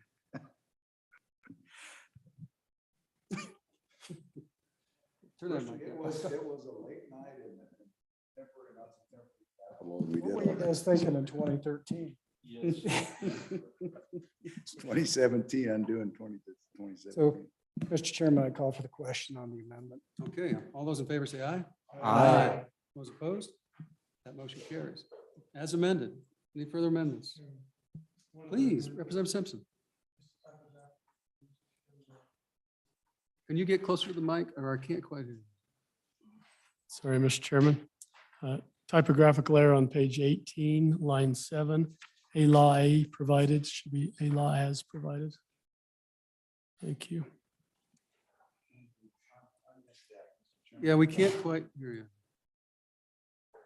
As instead of A. Page 18, line 7, a law as provided. Okay, it's just a typo. I think that's grammatical. We can do that without a motion. Any further motions? Question on the bill. Roll call, please. Members of the committee, the motion is on 23 LSO 0226 working draft 0.5 as amended. in advance. Senator Kinski has left a proxy vote aye. Representative Kinner. Representative Larson. Representative Schwartz. Representative Simpson. Aye. Representative Stith. Aye. Representative Walters. Senator Guru. Aye. Senator Hicks. Aye. Senator Steinmetz. Co-Chairman Perkins. Chairman Nicholas. Aye.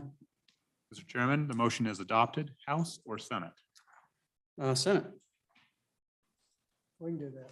yeah, because we'll modify the other one just in case. Okay, Don, what's next? Mr. Chairman, the State Construction Department is here to respond to some questions regarding disposal, demolition and disposal of facilities, generically about the process.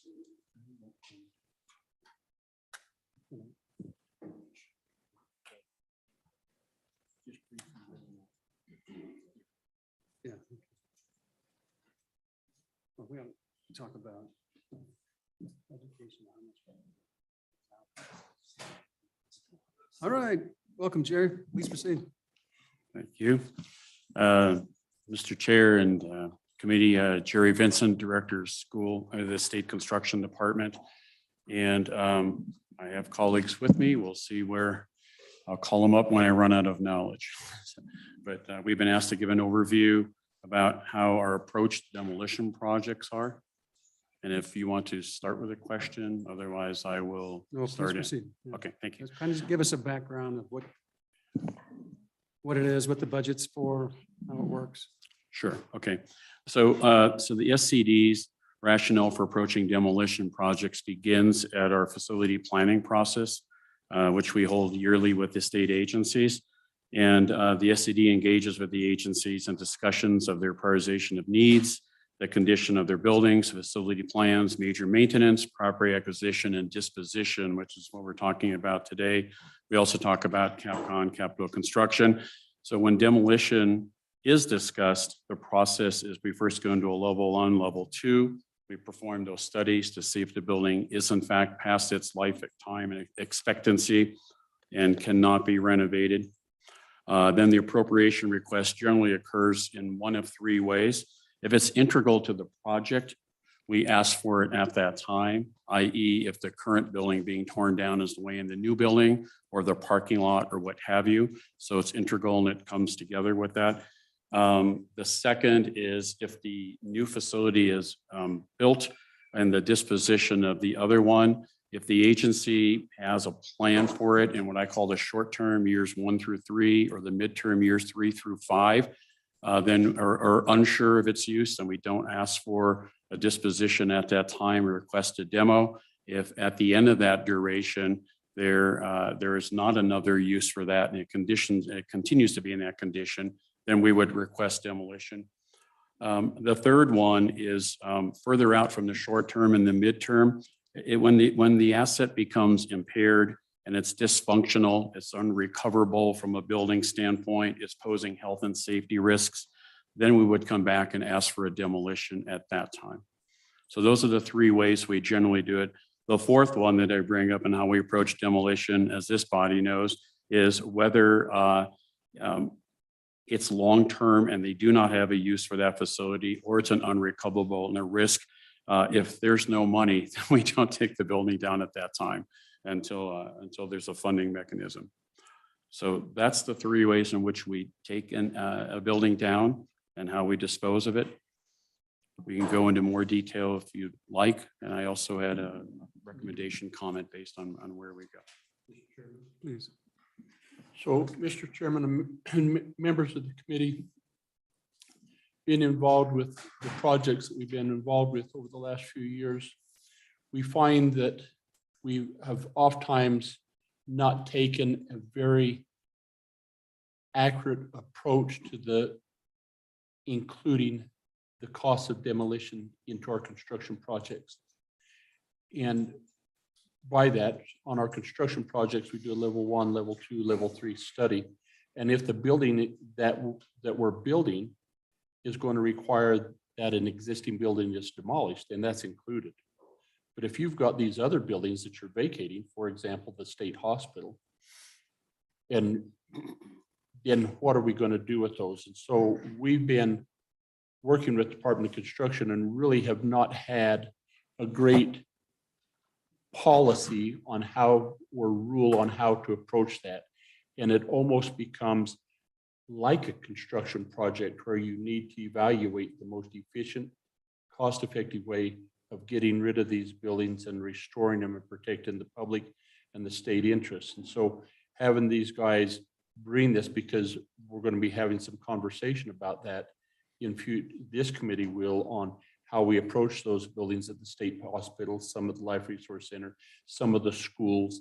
We're looking at the domiciliary at Buffalo that will come down. So all of those will need to be taken in consideration. And so as we look at this, we just want this committee to understand the conversation that Director Vincent and his team has put in establishing how we make that approach when we consider it in CapCon. Thank you, Mr. So Chairman. Jerry, has there ever been a statewide analysis of abandoned or non-functional state buildings that need to come down? So, Mr. Chair, yearly we produce,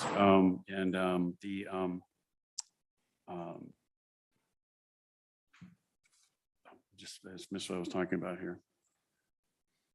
Oh, our impaired asset list. I'm sorry. So yearly we put together an impaired asset list. We work with the agencies during the facility time. And then I think if the agency is not bringing forth a request for demolition, I think that's how some of these fall through the cracks, and then the building's not being used and it falls into a disrepair standpoint. So one of the suggestions I was going to have for JAC is that I think when we do our facility intake, we can review the impaired asset list with each agency. We can put a list together. We're not trying to prioritize, and we're not trying to come back every biennium and ask for money or the agency, but to put it on your radar what this building inventory looks like in this list, and it grows. Because I would imagine just with what we do in our department, let alone this body, you can think that that building has been out there for 2 years and someone says it's been 8 years and we haven't gotten to it yet. And so if it's the pleasure of the committee here, we can do that each year and present the list for you to review and take into consideration. If there's more detail you'd like about any specific ones, we can come back with the agency and sit and give you an update on that. So just as from another approach to it, let's take the state penitentiary. I think we abandoned that in 2008, 2006, right? When we got the new construction. So it's been sitting there unused, and the cost of demolition and removing it goes up every year. Every year. And so, instead of having 10 million being set aside to build a new one in 2038, it makes more sense that we would take 10 million a year, put it in a fund where we go around and we start taking down the buildings that need to come down. Yes. The first one would probably be the state penitentiary in Rawls. I mean, it just needs to come down. And I think we had a bill to do it, or as a budget amendment, it was like 1.5 million. Everyone cringed. It's probably 2.5 million now to take. Yes. So so the sooner if we start building a fund, we will save money by taking these buildings down, or they're just going to sit and rot. And the idea that the state allows that to happen and become a blight in our state, that's irresponsible. It's just Mr. something we Chairman? need to do. So, Mr. Chairman? Senator. Yeah, question. When you do this, do you go through the building to try to look for unforeseen consequences? Sometimes Or other you use. did it just like where it might be asbestos, or it might be the 20 years before there was a storage tank underneath it for oil. We switched over to natural gas and did what a lot of people do, dig down 3 feet, cut the pipe and cover it up and say, hi, yeah, we're done. And then all of a sudden you find it 20 years later, that little ticking time bomb. So how do you account for that? Is that what we're trying to do here, is to get lists together of some of those little Mr. Chair and Senator Gru, I was listening earlier today, so I know exactly what you're talking about. But yes, that's exactly what happens during a level 1, level 2. We're trying to identify not just what all the obstacles are and the conditions, but then we're trying to set that to a dollar amount. We wouldn't want to come back to you and say it could be anywhere between 5 and 30 million. When we know those things, we can dial that number in better. So just another example, if we didn't replace the Wyoming Life Resource Center in the same spot, we would have 15. 15 buildings sitting there that would just be vacant. Right. But it cost us over $10 million to take down those 15 because we ran into asbestos and all that kind of stuff. And so once again, the longer we wait, the more expensive it's going to be. Well, and Mr. Chair, since you brought that example up, with the new Life Resource Center, there are now, if we want to catch up to where we're going, instead of talking about where we've been, the 400 series, 3-4 buildings, those clients are now inside the new facility. So in talking to the director, Johansson, saying, you know, what does your master plan look like for that 1 to 3, that 3 to 5 and beyond? Otherwise, they're going to fall into the same situation that we're trying to clean up from the past. Yeah, and if we don't take care of those, then we'll have to. Correct. Correct. But those have value. Go ahead. Mr. Chairman, and well, I think Representative Larson may have some comment about WLRC. I was going to move on to ask a different question about a different building, but if there's. Well, my comment, Mr. Chairman, if I may, is when we plan for this demolition and what we started to for Evanston is to engage with the other agencies like Department of Environmental Quality, the solid waste district that's in that area to see if they've got capacity at the landfill that can take the volume and the types of materials, and then get a plan on what comes out first to save costs and do it in a manner that is the most efficient is what I think we've been trying to get across. Yeah, that is correct. We're trying to identify this. So, Mr. Chairman, if I may, and so this is just another example, but it leads to a little bit, maybe a little bit different turn on the discussion. So with the opening of the Thyra Thompson building in Casper, then the old Employment Security building, which is on the corner of Center and Midwest, is now vacant. One of the cost factors that led us to the conclusion to build the Thyra Thompson building was to bring that building up to code would cost about twice what the building would be worth when we finished after we did bring it up to code. So with respect to that, I mean, so now there's a vacant building in the heart of downtown Casper that is vacant and we don't have, I mean, it comes up on that list. And at some point, someplace you want something to be done with that. And one concern I would have is that somehow somebody buys that for a much reduced price and then tries to go fix it and they just don't have the wherewithal to fix it and it just continues to disintegrate. But at that point, it would no longer be the state's problem, but would be another big problem for Casper. So how does that all fit into to this list and how you decide what it is that you might do? Mr. Chair and Senator Perkins, I've asked to join me Suzanne Norton, who is our administrator of the Construction Management Division and also secretary to the SBC, of a little more detail on how disposal works and on the state buildings. Mr. Chairman, regarding those two properties in Casper, they are currently underway and being appraised so that we're able to sell them. And I believe the intent would be to sell them as is. I think the only expensive thing that we are considering renovating on that building because of building codes and fire marshal requests is the fire alarm system. And it is easier to update it if required, if we absolutely have to, while the building is vacated than while it is occupied. So that's the path of those buildings right now. So is the roof in decent condition? I don't know. Dave's shaking his head. So, yeah, and so theoretically, number one, if we sell it, then it's someone else's problem. Casper. Yeah. But also the cost of demolition is different. if the state does not own it, because we have different requirements. that That's we have to correct. abide by. That's So the correct. cost of what we did at, for example, Wyoming Life Resource Center, doubled or tripled because they were state ownership versus private ownership.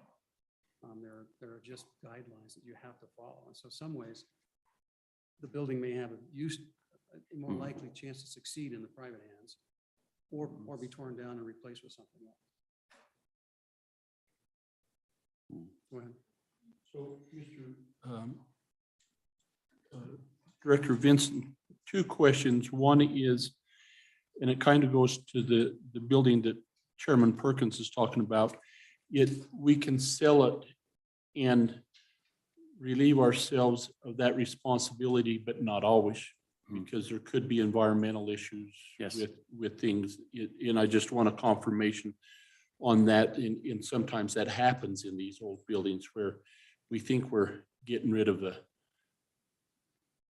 problem when in reality we may not be. And then the second question, when we look at these, is there also an opportunity to use still functional resources in some of these now abandoned buildings to use in other assets around the state? Yes, Mr. Chair and Representative Larson. So we're actually doing just that. You know, when we were noticing that, like with the old state hospital, for example, they were still doing a good job, major maintenance on it until the point of the planning of the new one. So in a 10, 15, 25-year cycle, we still had items out there that were only 10 years old and still had life in them.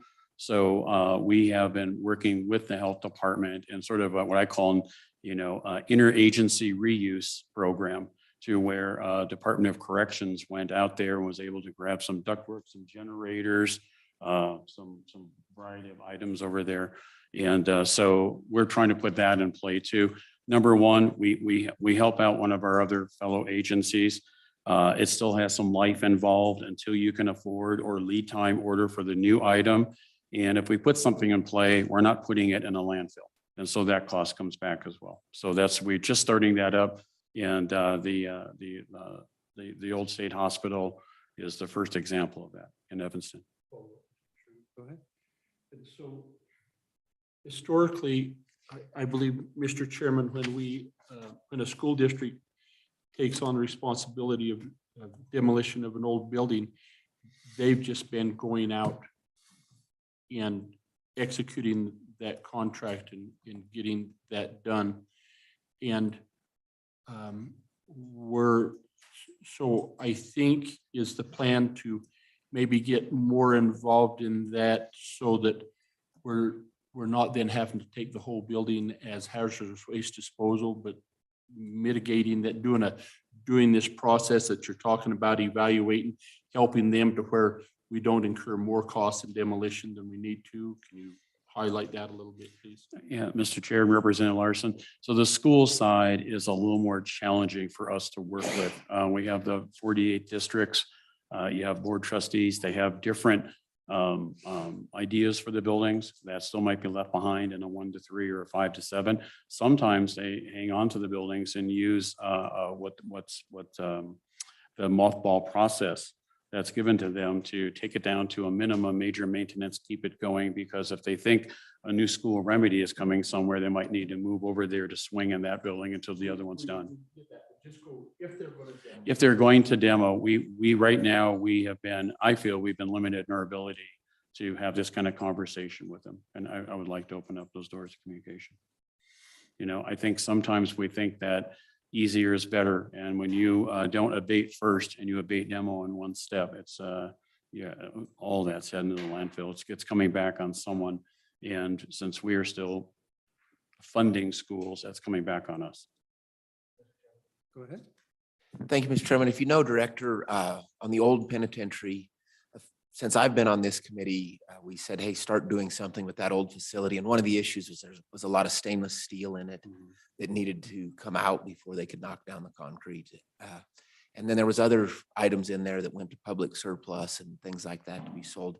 Do you know off the top of your head what the status of what I would call cleaning that building to a point of actual knocking it down might be today? Or did that start and then kind of hit pause? In terms of an effort, a timeline, or the dollar amount to do so? What was that effort look like?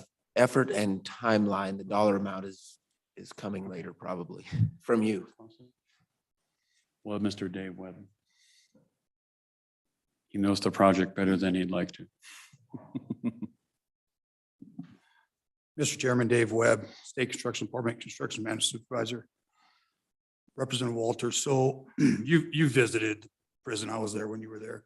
We got about halfway and we're still moving stuff out. I mean, we got to a point where surplus would take those items and then the rest of it was just abandoned. So we're about halfway cleaning that facility out. Now, a timeline for taking that down depends on how much funding we get to do that operation. That's going to take a considerable amount because it has tunnels underneath it. It has a big utility tunnel, and we're sitting on a dry creek, which is underwater. The dry creek is actually just under the soil, so that creek's still flowing. That tunnel fills up.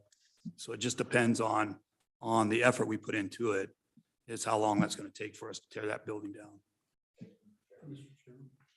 But Dave, I think that comes back to what's the plan, right? And what we're trying to get now is we've got these assets out there. We need to develop a plan, fund it so that you can get it done. Mr. Chairman, Representative Larson, I agree with you wholeheartedly, but I think we still need to follow the process of the level 1, level 2. It'd still be like a construction project. You get in that planning phase, you look at the feasibility of it, and then you go with the project itself. Well, it seems we ought to be able to short circuit a little bit more than that. I mean, what's the cost effectiveness? If we just got to go tear it down, we got to tear it down. I take it that's probably level 1, level 2 combined. Is that fair? I mean, it's just. There are some Mr. Chairman, there are some requirements that we have to do in level 1, like even the environmental process and those things. We can incorporate that into level 2, which would give us a rough estimate of what it's going to cost us to tear the facility down. We still need to look at where we're going to dispose of that material. What's the criteria? So some of these landfills that we're taking our refuse to or building demolition is saying that we have to break rebar out of concrete. We have to take all insulation out and encapsulate it. We have to do a lot of different things for these landfills now that we didn't have to do back when they built the prison or they could have tore it down at that time period.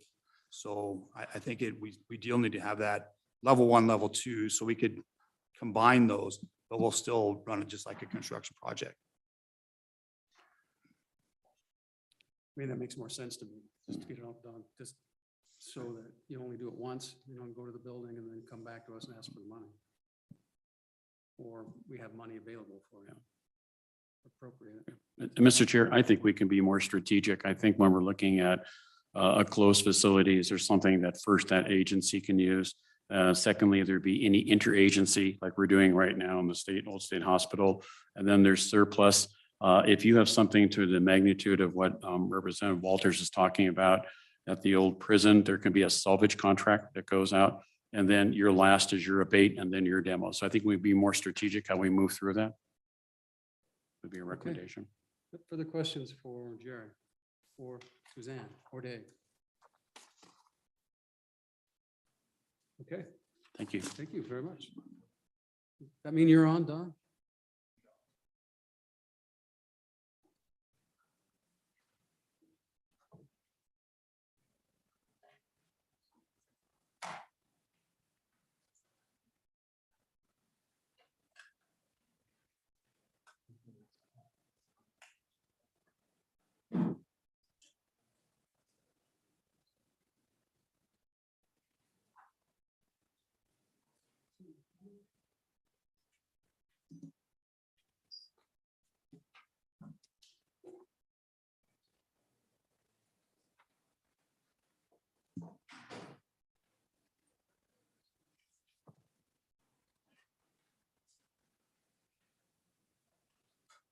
Go ahead.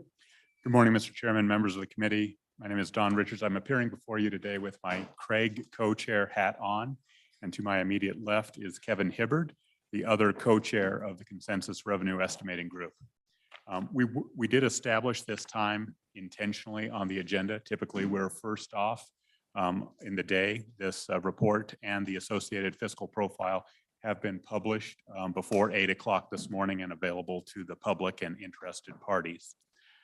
We wanted to give an opportunity to have all of the votes on the bills in case we had some movement of current members for tomorrow's meeting. We could address those pressing items today. I also wanted to begin by acknowledging that consistent with its name, the Consensus Revenue Estimating Group is indeed a consensus group.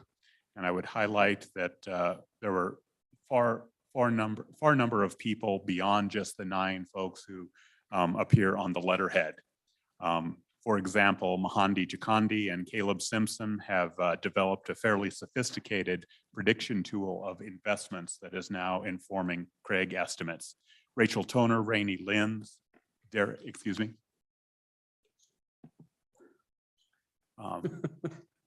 Rachel Toner, Rainey Linz, Derek Lickner, and Kelsey Kehoe over at the Wyoming State Geologic Survey. Did you say Eric Lechner? No, Derek. Those 4 have vastly improved our estimating abilities on producing new production and, importantly, new production on federal lands, given the change in the federal mineral royalty rate that was adopted by Congress this summer, as well as the limited number of land leases that have been made under the current administration. This is also the 40th Craig report. This group was created in 1983, and this is the 40th report, or excuse me, the 40th October report, the 80th total report. And in all of those reports, Mr. Dean Tempty has prepared 43 of these. And more than half of the total. He certainly serves as the dean of the LSO Craig staff, pun intended. And I don't mean to discount the other important contributors, Dylan, Dr. Liu over at Economic Analysis, Craig Grenvik at the Department of Revenue. Truly a consensus effort. We have a unique and distinguishing feature in Wyoming to have extraordinary access to data. Members on this committee, former members on this committee have introduced us to industry, movers and shakers among the largest Wyoming and US companies, have provided us with assistance and data on a regular basis, and that just doesn't occur in other states. The big picture, Mr. Chairman and members of the committee, is no surprise here. Wyoming's revenue are volatile. And I know I sound like a broken record, but soon I will have somewhere between 30 or 25 and 35 new legislators that I can reiterate that point to. On page 10, there is of the report, there's a paragraph that I wanted to point out that looks back 2 years to January 2020. And if you look at the January 2020 Craig forecast, page 10, third paragraph, and this is just big picture. This is just a reflection back 2.5 years. And if you look at that forecast, it turns out that removing capital gains, we were within $62.2 million on a biennial amount of revenue for the general fund and the budget reserve account. Of course, the intervening years included a pandemic, an oil price war, if you can think back that far, supply disruptions, Russia-Ukraine invasion, persistent elevated inflation, massive, unprecedented federal monetary and fiscal stimulus. And I recognize that this look back is more luck than skill, and a good dose of humility comes to that. But this volatility continues even more recently. Yesterday, Economic Analysis Division of the Department of Administration and Information prepared a macro report and noted that the September Henry Hub average for natural gas was $7.82. I was reading yesterday, Reuters indicated that the gas futures markets have been, quote, extremely volatile. Prices were up 10% so far this week, after lunging 23% in the prior week. All of this speaks to the dramatic changes and volatility. Today's oil prices are indeed elevated. Natural gas prices are indeed elevated, but we are fortunate to be in Wyoming. At the Waha natural gas hub yesterday, natural gas was selling at 20 cents an MCF, substantially different. The pipelines are full in some places of this country. We have are able to enjoy good movement and good demand in our area of the country. My whole point of that is illustrations of the volatility, even week to week, of our commodity-based tax system. With that introduction, Mr. Chairman, I will walk through a few key points, and this is kind of the bottom line, and I'll tell you what page I'm on. I'm working from the green report in the cover memo, and I'll start with a look backward on page 2, that's Romanette 2, little I. It recounts in the report the actual fiscal year 2022 revenues. And the general fund and BRA revenue budget reserve account exceeded our forecast by $329 million, setting aside any realized capital gains for the statutory spending policy. How did this happen? Well, 3 issues, maybe 4 issues, and they're illustrated on that page. The forecast oil price was $60 for the calendar year. It's looking like $99 through the first 6 months of this calendar year, average Wyoming oil price. Natural gas, we had forecast $3.50 per MCF. It is $6.98 average price calendar year through June. Higher sales and use taxes and some modest capital gains from the legislative stabilization reserve account. This is cash on hand, rounded $329 million for the general fund budget reserve. Flipping to page 4 in the introduction, a look at the actual revenue for K-12 exceeded our forecast by $146.8 million. Once again, 3 breakdowns of that. $109 million came from federal mineral royalties. $22 million came from the 12 mil assessed valuation on state land or lands throughout the state. And about $15.6 million came from other revenue sources, mostly small leases, auto taxes, et cetera. So just between those two, right at $500 million in excess of our forecast. I predicted that our bottom line on the LSRA cash balance in September at your meeting in Casper would be, and I quote, north of $2 billion. I wish I would not have said that. You will see on page 4 of the goldenrod, it is $1.99 billion. But there is a reason behind that, and we'll get into that a little bit later. It is actually an accounting issue regarding the calculation of the state's unobligated, unexpended, unencumbered cash balance in the general fund. By definition in the statute, requires us to look at encumbrances of federal funds. Well, it turns out the encumbrances of federal funds grew by $99 million over the last biennium. These are not federal funds that have been spent. These are agencies who have gone out and encumbered, and in some cases, limited cases, pre-encumbered, meaning there's not even a contract.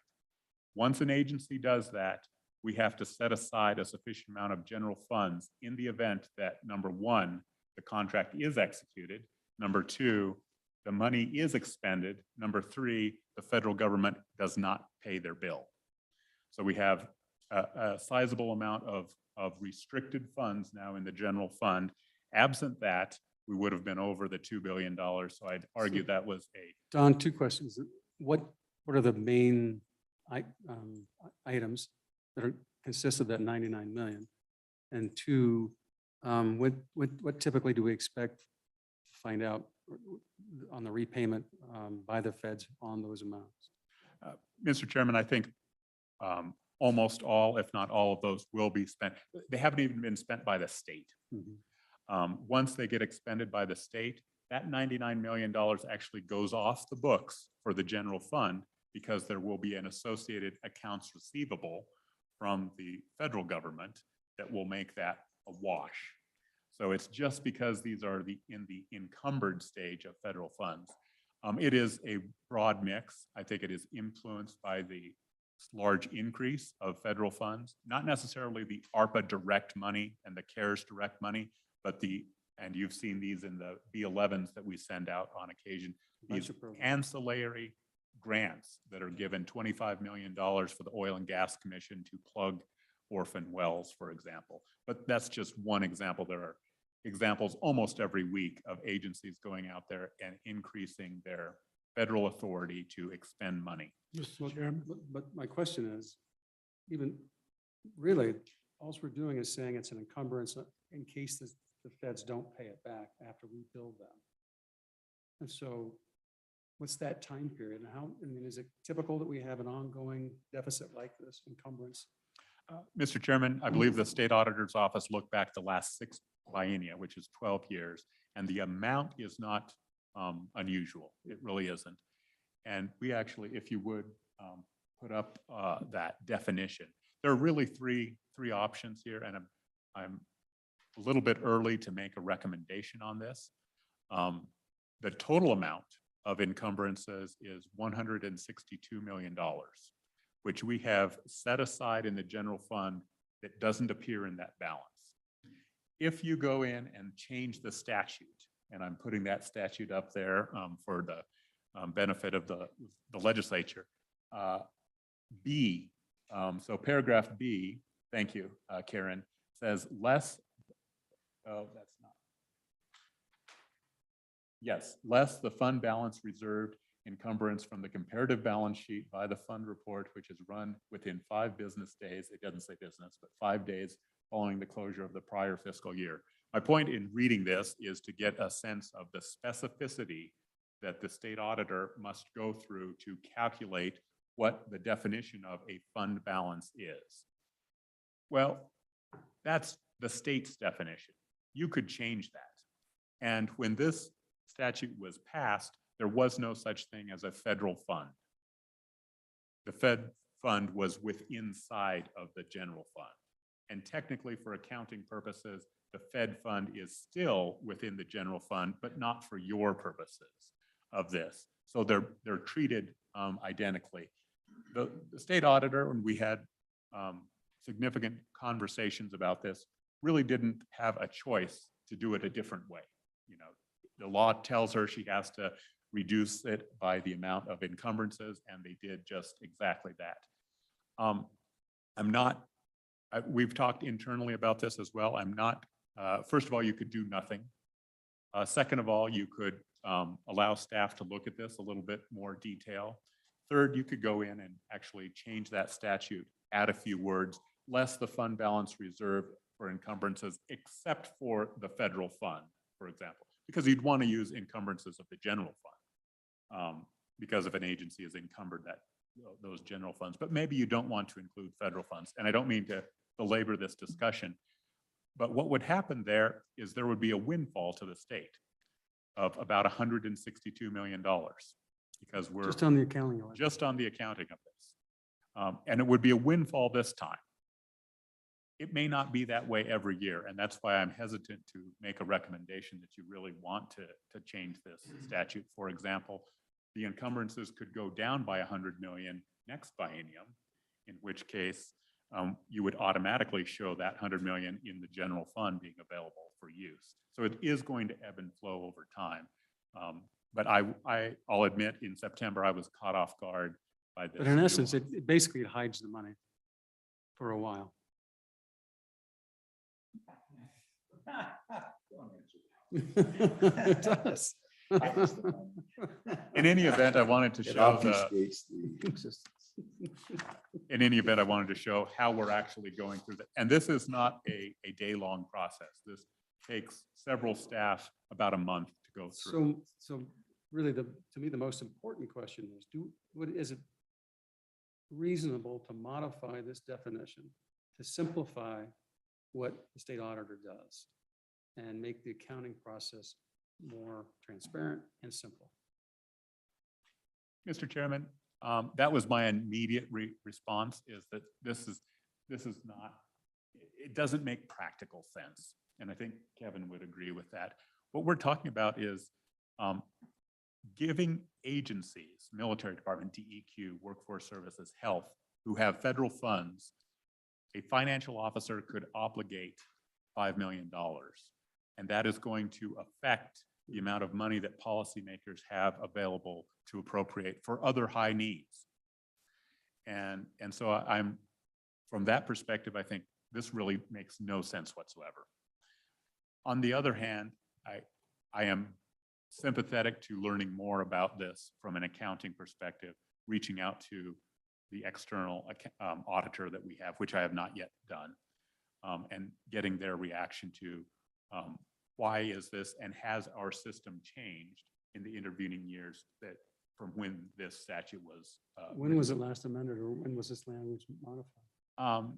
Mr. Chairman, Tom Rowe was instrumental in writing this language. So it was in the budget bill as a section 300 for about 6 or 8 years, and it was codified probably around 2014. Tom Rowe? Tom Rowe, yes. Yeah, no, okay. So, Mr. Co-Chair, Senate folks, I think we ought to put this on an interim topic to have this looked at and presented to us. So we, but also to do other accounting simplifications through the state auditor's offices in your office, just to look at those concepts and what we can do with them. Thank you, Mr. Chairman. Sorry for the diversion, but it is, as you have seen, $160 million. It's not a de minimis topic. So in point of fact, you were right.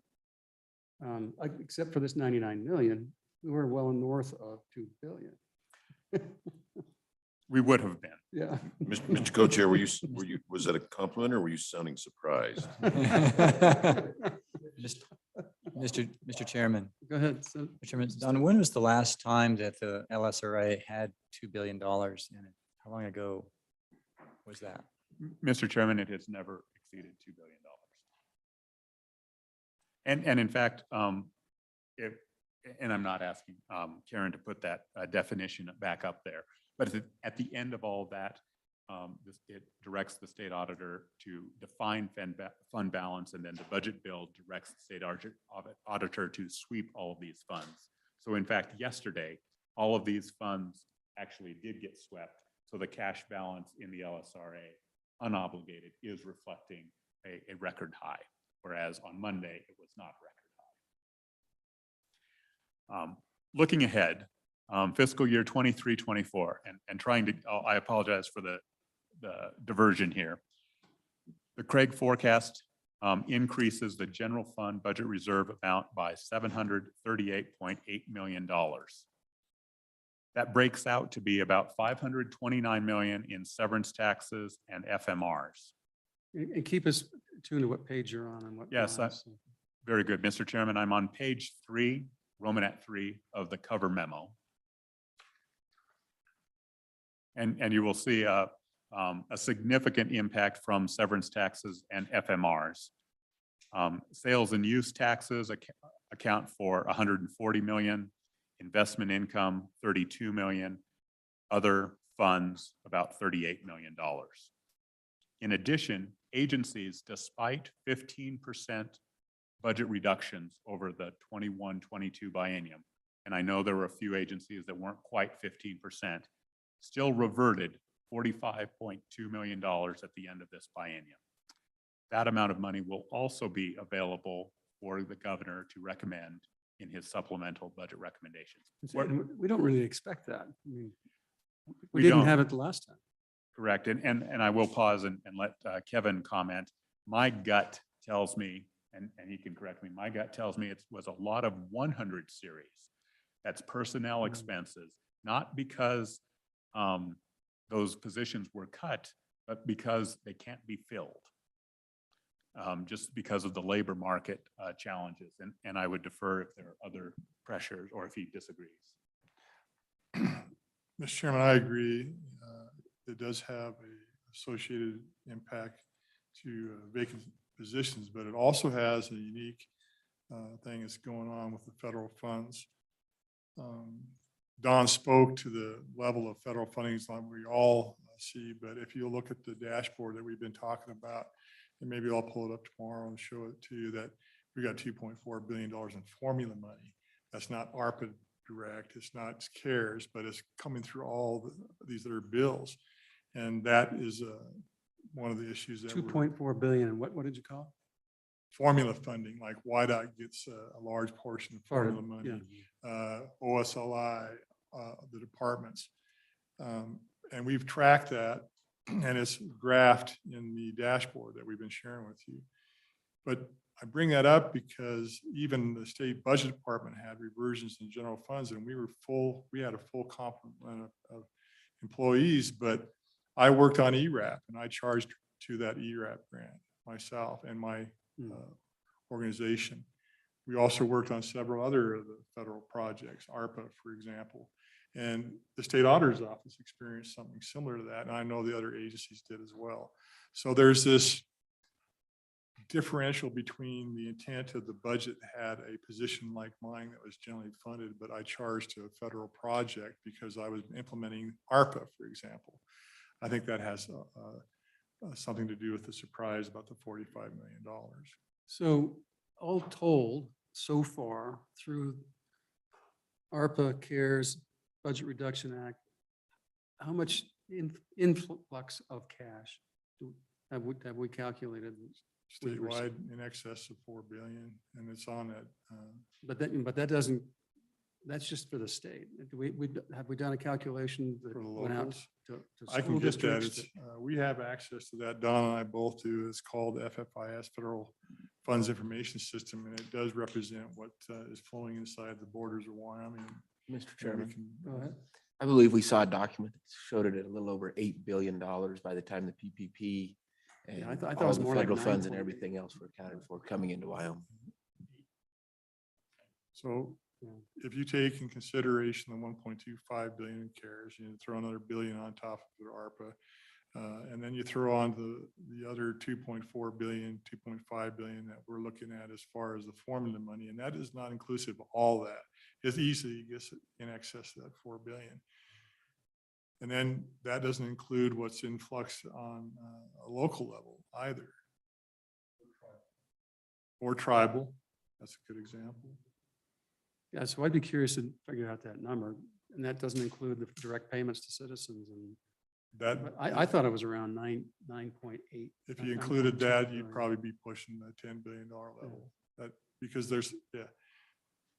So on the dashboard tomorrow, I'll point out the formula money for you. It's there. I shared it with you before, but that is the area where I'm discussing where I think that created some reversions. And also it created a situation where we have higher levels of encumbrances as well.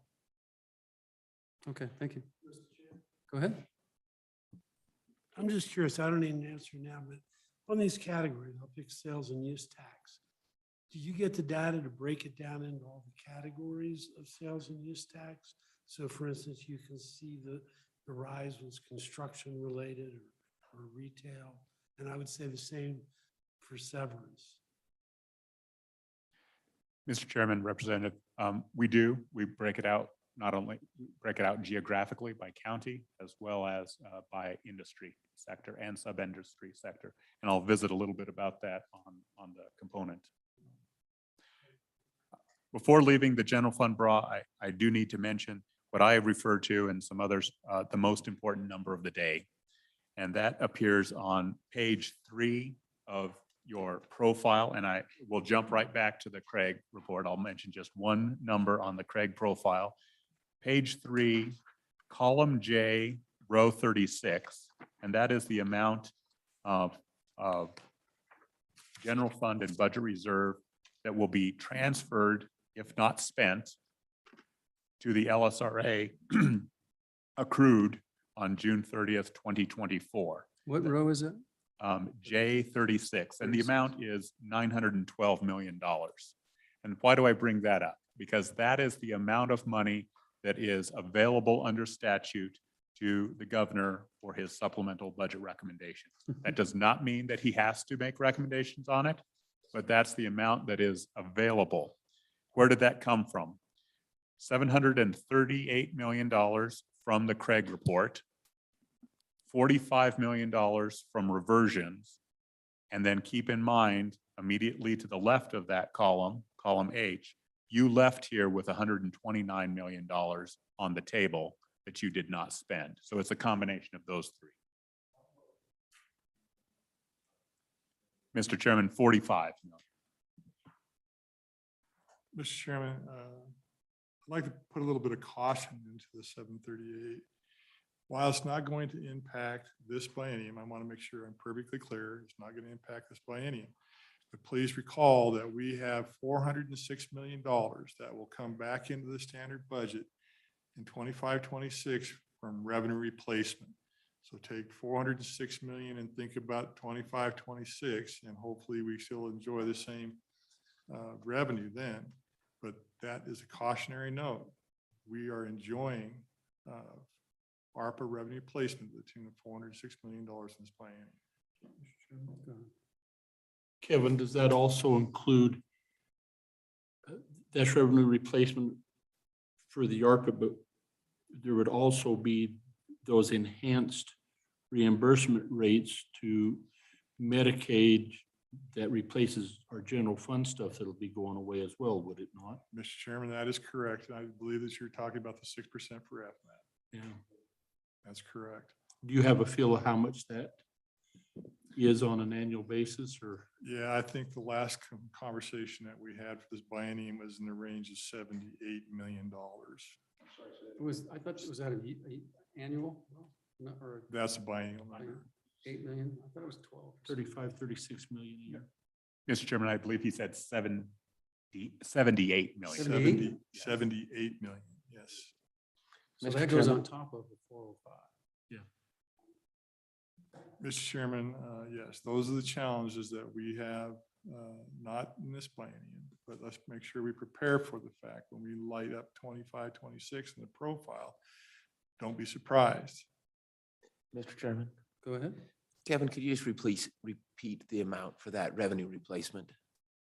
$406 million in change. So I think what we're going to want, Don and Kevin, is a short one pager. One of my favorite things to explain that. So we've got that at our fingertips when we're talking, and then we understand it and we can articulate it succinctly with the numbers in front of us. I mean, it's just it's a huge deal. Mr. Chairman, we can certainly do that. And also just in terms of our process, because this is a pretty big lift, around November 1st, a week from now or so, maybe first week in November, we will prepare the long-term profile that will go out until that'll have 2028. That will have it pretty evident in there.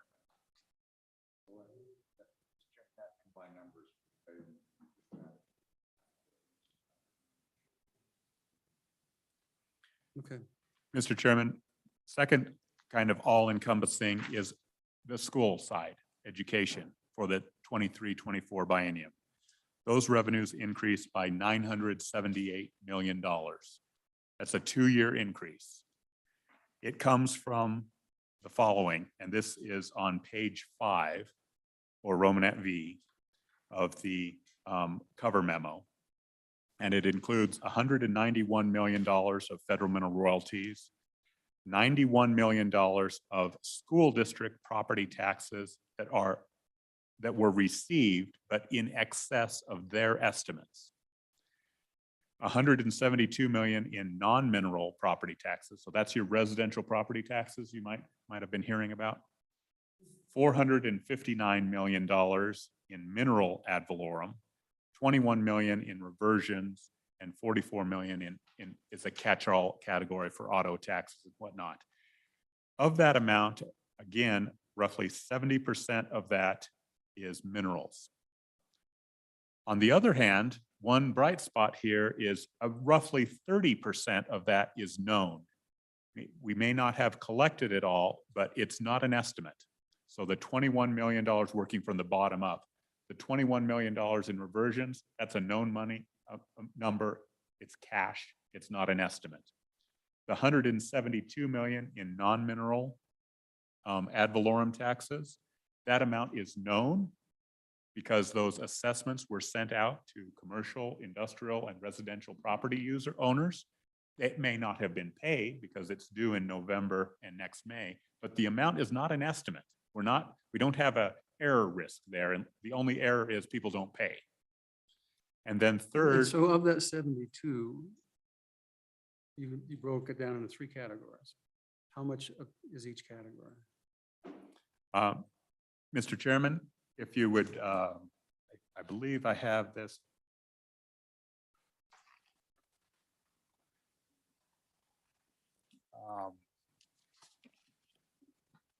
Yes, on page 28 of the main report, the second paragraph. This shows the increases by, actually, there are 4. I didn't mention agriculture. They're a relatively small contributor to this. And it shows the amount of assessed value increase. Now, what I'd have to do here, and it'll be difficult to do on the fly, but agriculture is going to be something like 1%. I'm adding up all of these numbers and kind of dividing it proportionally. And it looks to me like industrial property is probably around 10% or a little less, commercial property around 20%, and residential property is by far the largest, 70%. And I'm Plus or minus? yes, I can calculate those. That's all right. Specifically. I think it's, well, we're going to have to know that number, particularly when, if bills come out and to impact or give refunds or various things are out there. So. And then finally, before leaving this, the $91 million, again, that is actual money that has been collected at the school district level. And therefore, our guarantee as the state, our entitlement payments is going to be less because they have collected more property tax than they had anticipated. So those 3 numbers, the 21 million, the 172 million, and the 91 million are not subject to error. They're known numbers. So it's not like we're forecasting this. That helps me sleep at night a little bit to say, okay, where could we be off? Where are we overestimating? So the school district property taxes are the mill levies on your property bill. Mr. Chairman, that's correct. It's the 25 and the 6 mill levies, not the statewide 12 mill. And they have collected that. Once you move to, and that's not just non-mineral, that could be mineral property tax as well.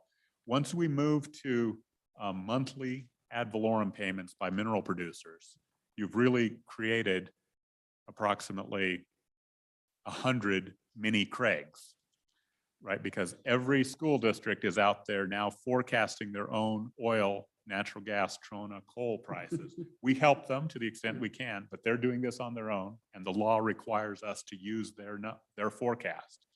And they are incentivized, I would argue, Matt might disagree, to do as close as possible, because if they underestimate, as they did this year, well, they get less money next year. So they're incentivized to get it as close to the actual as possible, because their district revenue will, the next year, be dependent on the quality of their estimate in the prior year. So there's little opportunity in my mind to game the system. But the takeaway from that is this is not just, oh, if oil stays high, we will enjoy $978 million. Oil could crash tomorrow and $300 million is already baked in. Okay, Mr. Chairman, I'll touch base briefly on the SIPA account. To no surprise, the balance is essentially zero. You appropriated all of the money. There were $4 million reverted. The spending policy also changed a bit. I think you ended up with a balance of $1 million. If you're looking for that source of money, it's not going to be available for this session. It's on page 3 of your bottom of page 3 of the goldenrod. On page 5 of the goldenrod, you will see the reserve accounts, the PMTF reserve account and the Common School Permanent Land Fund reserve account. They both did very well. And the reason being is the PMTF hit its 5% spending policy. And in fact, a small deposit was made to the PMTF reserve account. And in the case of the Common School, we ended up just shy of the 5%. And the reserve account lost, had a transfer of 20 million to make it up, or the guarantee. We added a new account to our profile this year. We just couldn't leave it off. So we made a staff decision to include the School Foundation Program Reserve Account. We had anticipated about $50 million of deposits to that account, which, $4 million deposit, $50 million in 22 and $4 million in the subsequent biennium for a total of $54 million. And indeed, it is now $158 million. So you can see that money originates from that budget bill, secondary cap. So you'll recall section 315, the Senate and the House debated at what point to set those secondary caps. Well, because of the oil prices are so high, 158 million now will be deposited into the School Foundation Program Reserve account, substantially more than the January estimate. Mr. Chairman, so my first question with that is, okay, this is a lot of money. If you count the actuals as well as the forecast, it's about $1.1 billion more than when you left here in March in the general fund and budget reserve combined, and it finds its way to the LSRA, and another $1.1 billion on the school side. Again, part of that found its way to the LSRA, but no one in this room, including myself, have ever seen a forecast cash balance of the School Foundation Program, not in the negative, but positive $950 million. And that's not a long time away. That's 21 months away. June 30th, 2024. So that just illustrates how much things have changed in terms of oil prices. So of course, where are we wrong, right? Where have we made our error? And so we want to point out a couple of areas where there may be some risk associated with that. The first thing we did is we increased oil production rather modestly to 90 million barrels. I'm now on page 5 of the actual report, not the cover memo. So of the actual report, page 5, you will see 5 million barrels per year were added to production. We know that this year we're going to hit that. We know that there are approximately 25 rigs out there. So the efficiency of those rigs, they are definitely going to be providing additional production in the near term. That $90 price for this calendar year, as I indicated in the introduction, our Wyoming average price through the first 6 months was $99. So if we average $80 for the next 6 months, we would make it. And today it's selling at 88. So we think that 90 million is, or $90 per barrel is fairly reasonable. Going out further, we're reducing that price to 75, then 70, 65, and then 60, which is kind of our long-term expected value on oil. Could it drop to 30 or 40 or even below? Absolutely. But we're in a little bit different environment than we have been. We no longer have, or as a nation, enjoy a full strategic petroleum reserve, and there is a interest in replenishing that at some point at lower prices. So you could obviously make your own judgments, but when I look at oil, it could average 90 for another year, in which case we would be $15 too low. It could also go lower, but that's kind of how I try to test this with my own estimate of risk. Moving to natural gas on page 7, we've actually reduced our production number despite really strong, robust natural gas prices in the first 6 months. Year over year, production was down 7%, which illustrates the strong natural decline in natural gas. Coal bed methane, those few wells, that are still producing are declining at a rapid rate. There needs to be more production in order to offset that. And unlike oil, there are only, I believe, 5 rigs in Wyoming currently.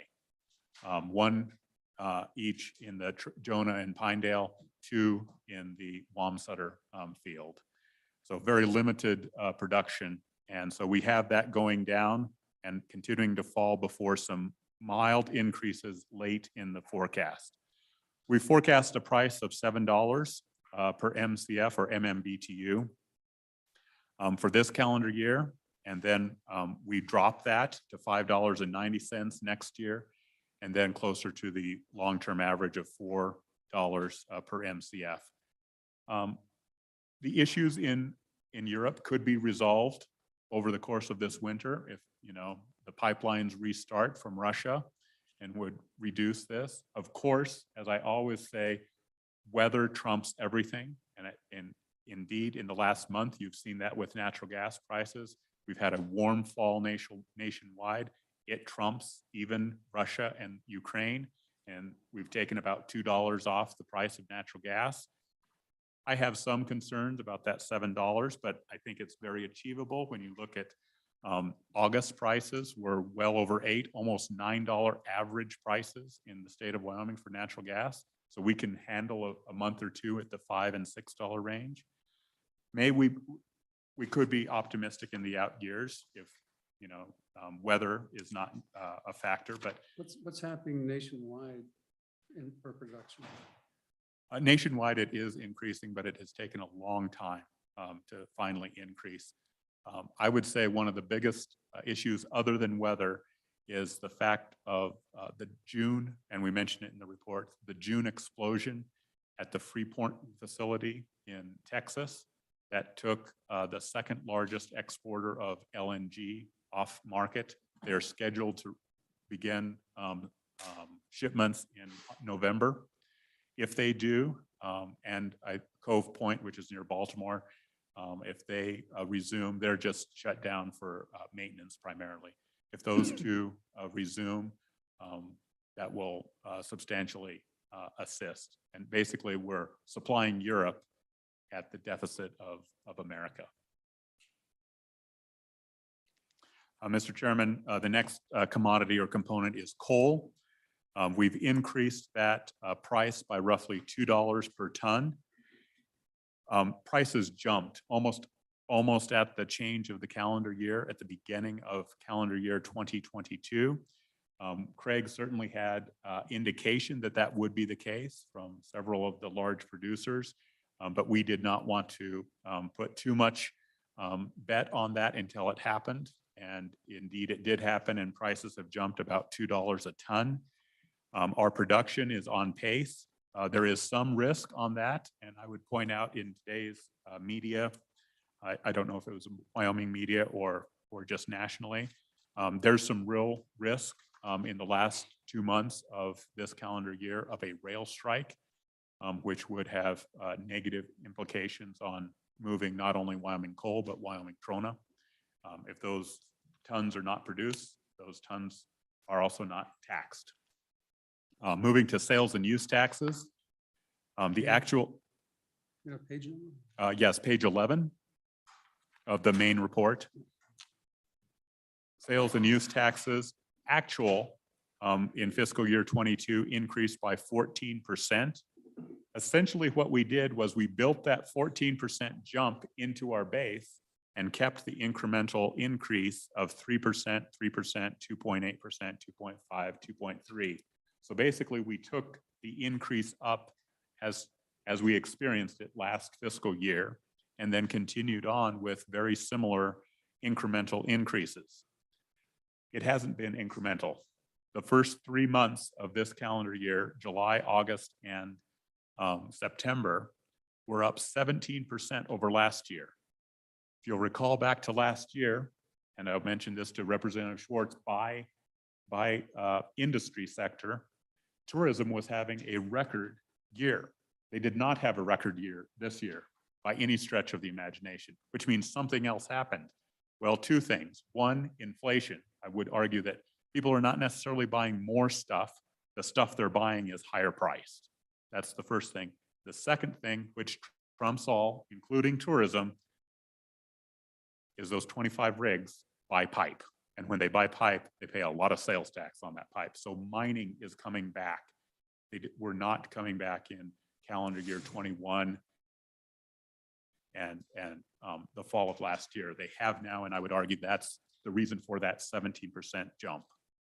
Consumer retail could collapse in the event we have a recession, but we have not increased things by much. We've just increased it by the inflation from last year and then maintained our incremental improvements.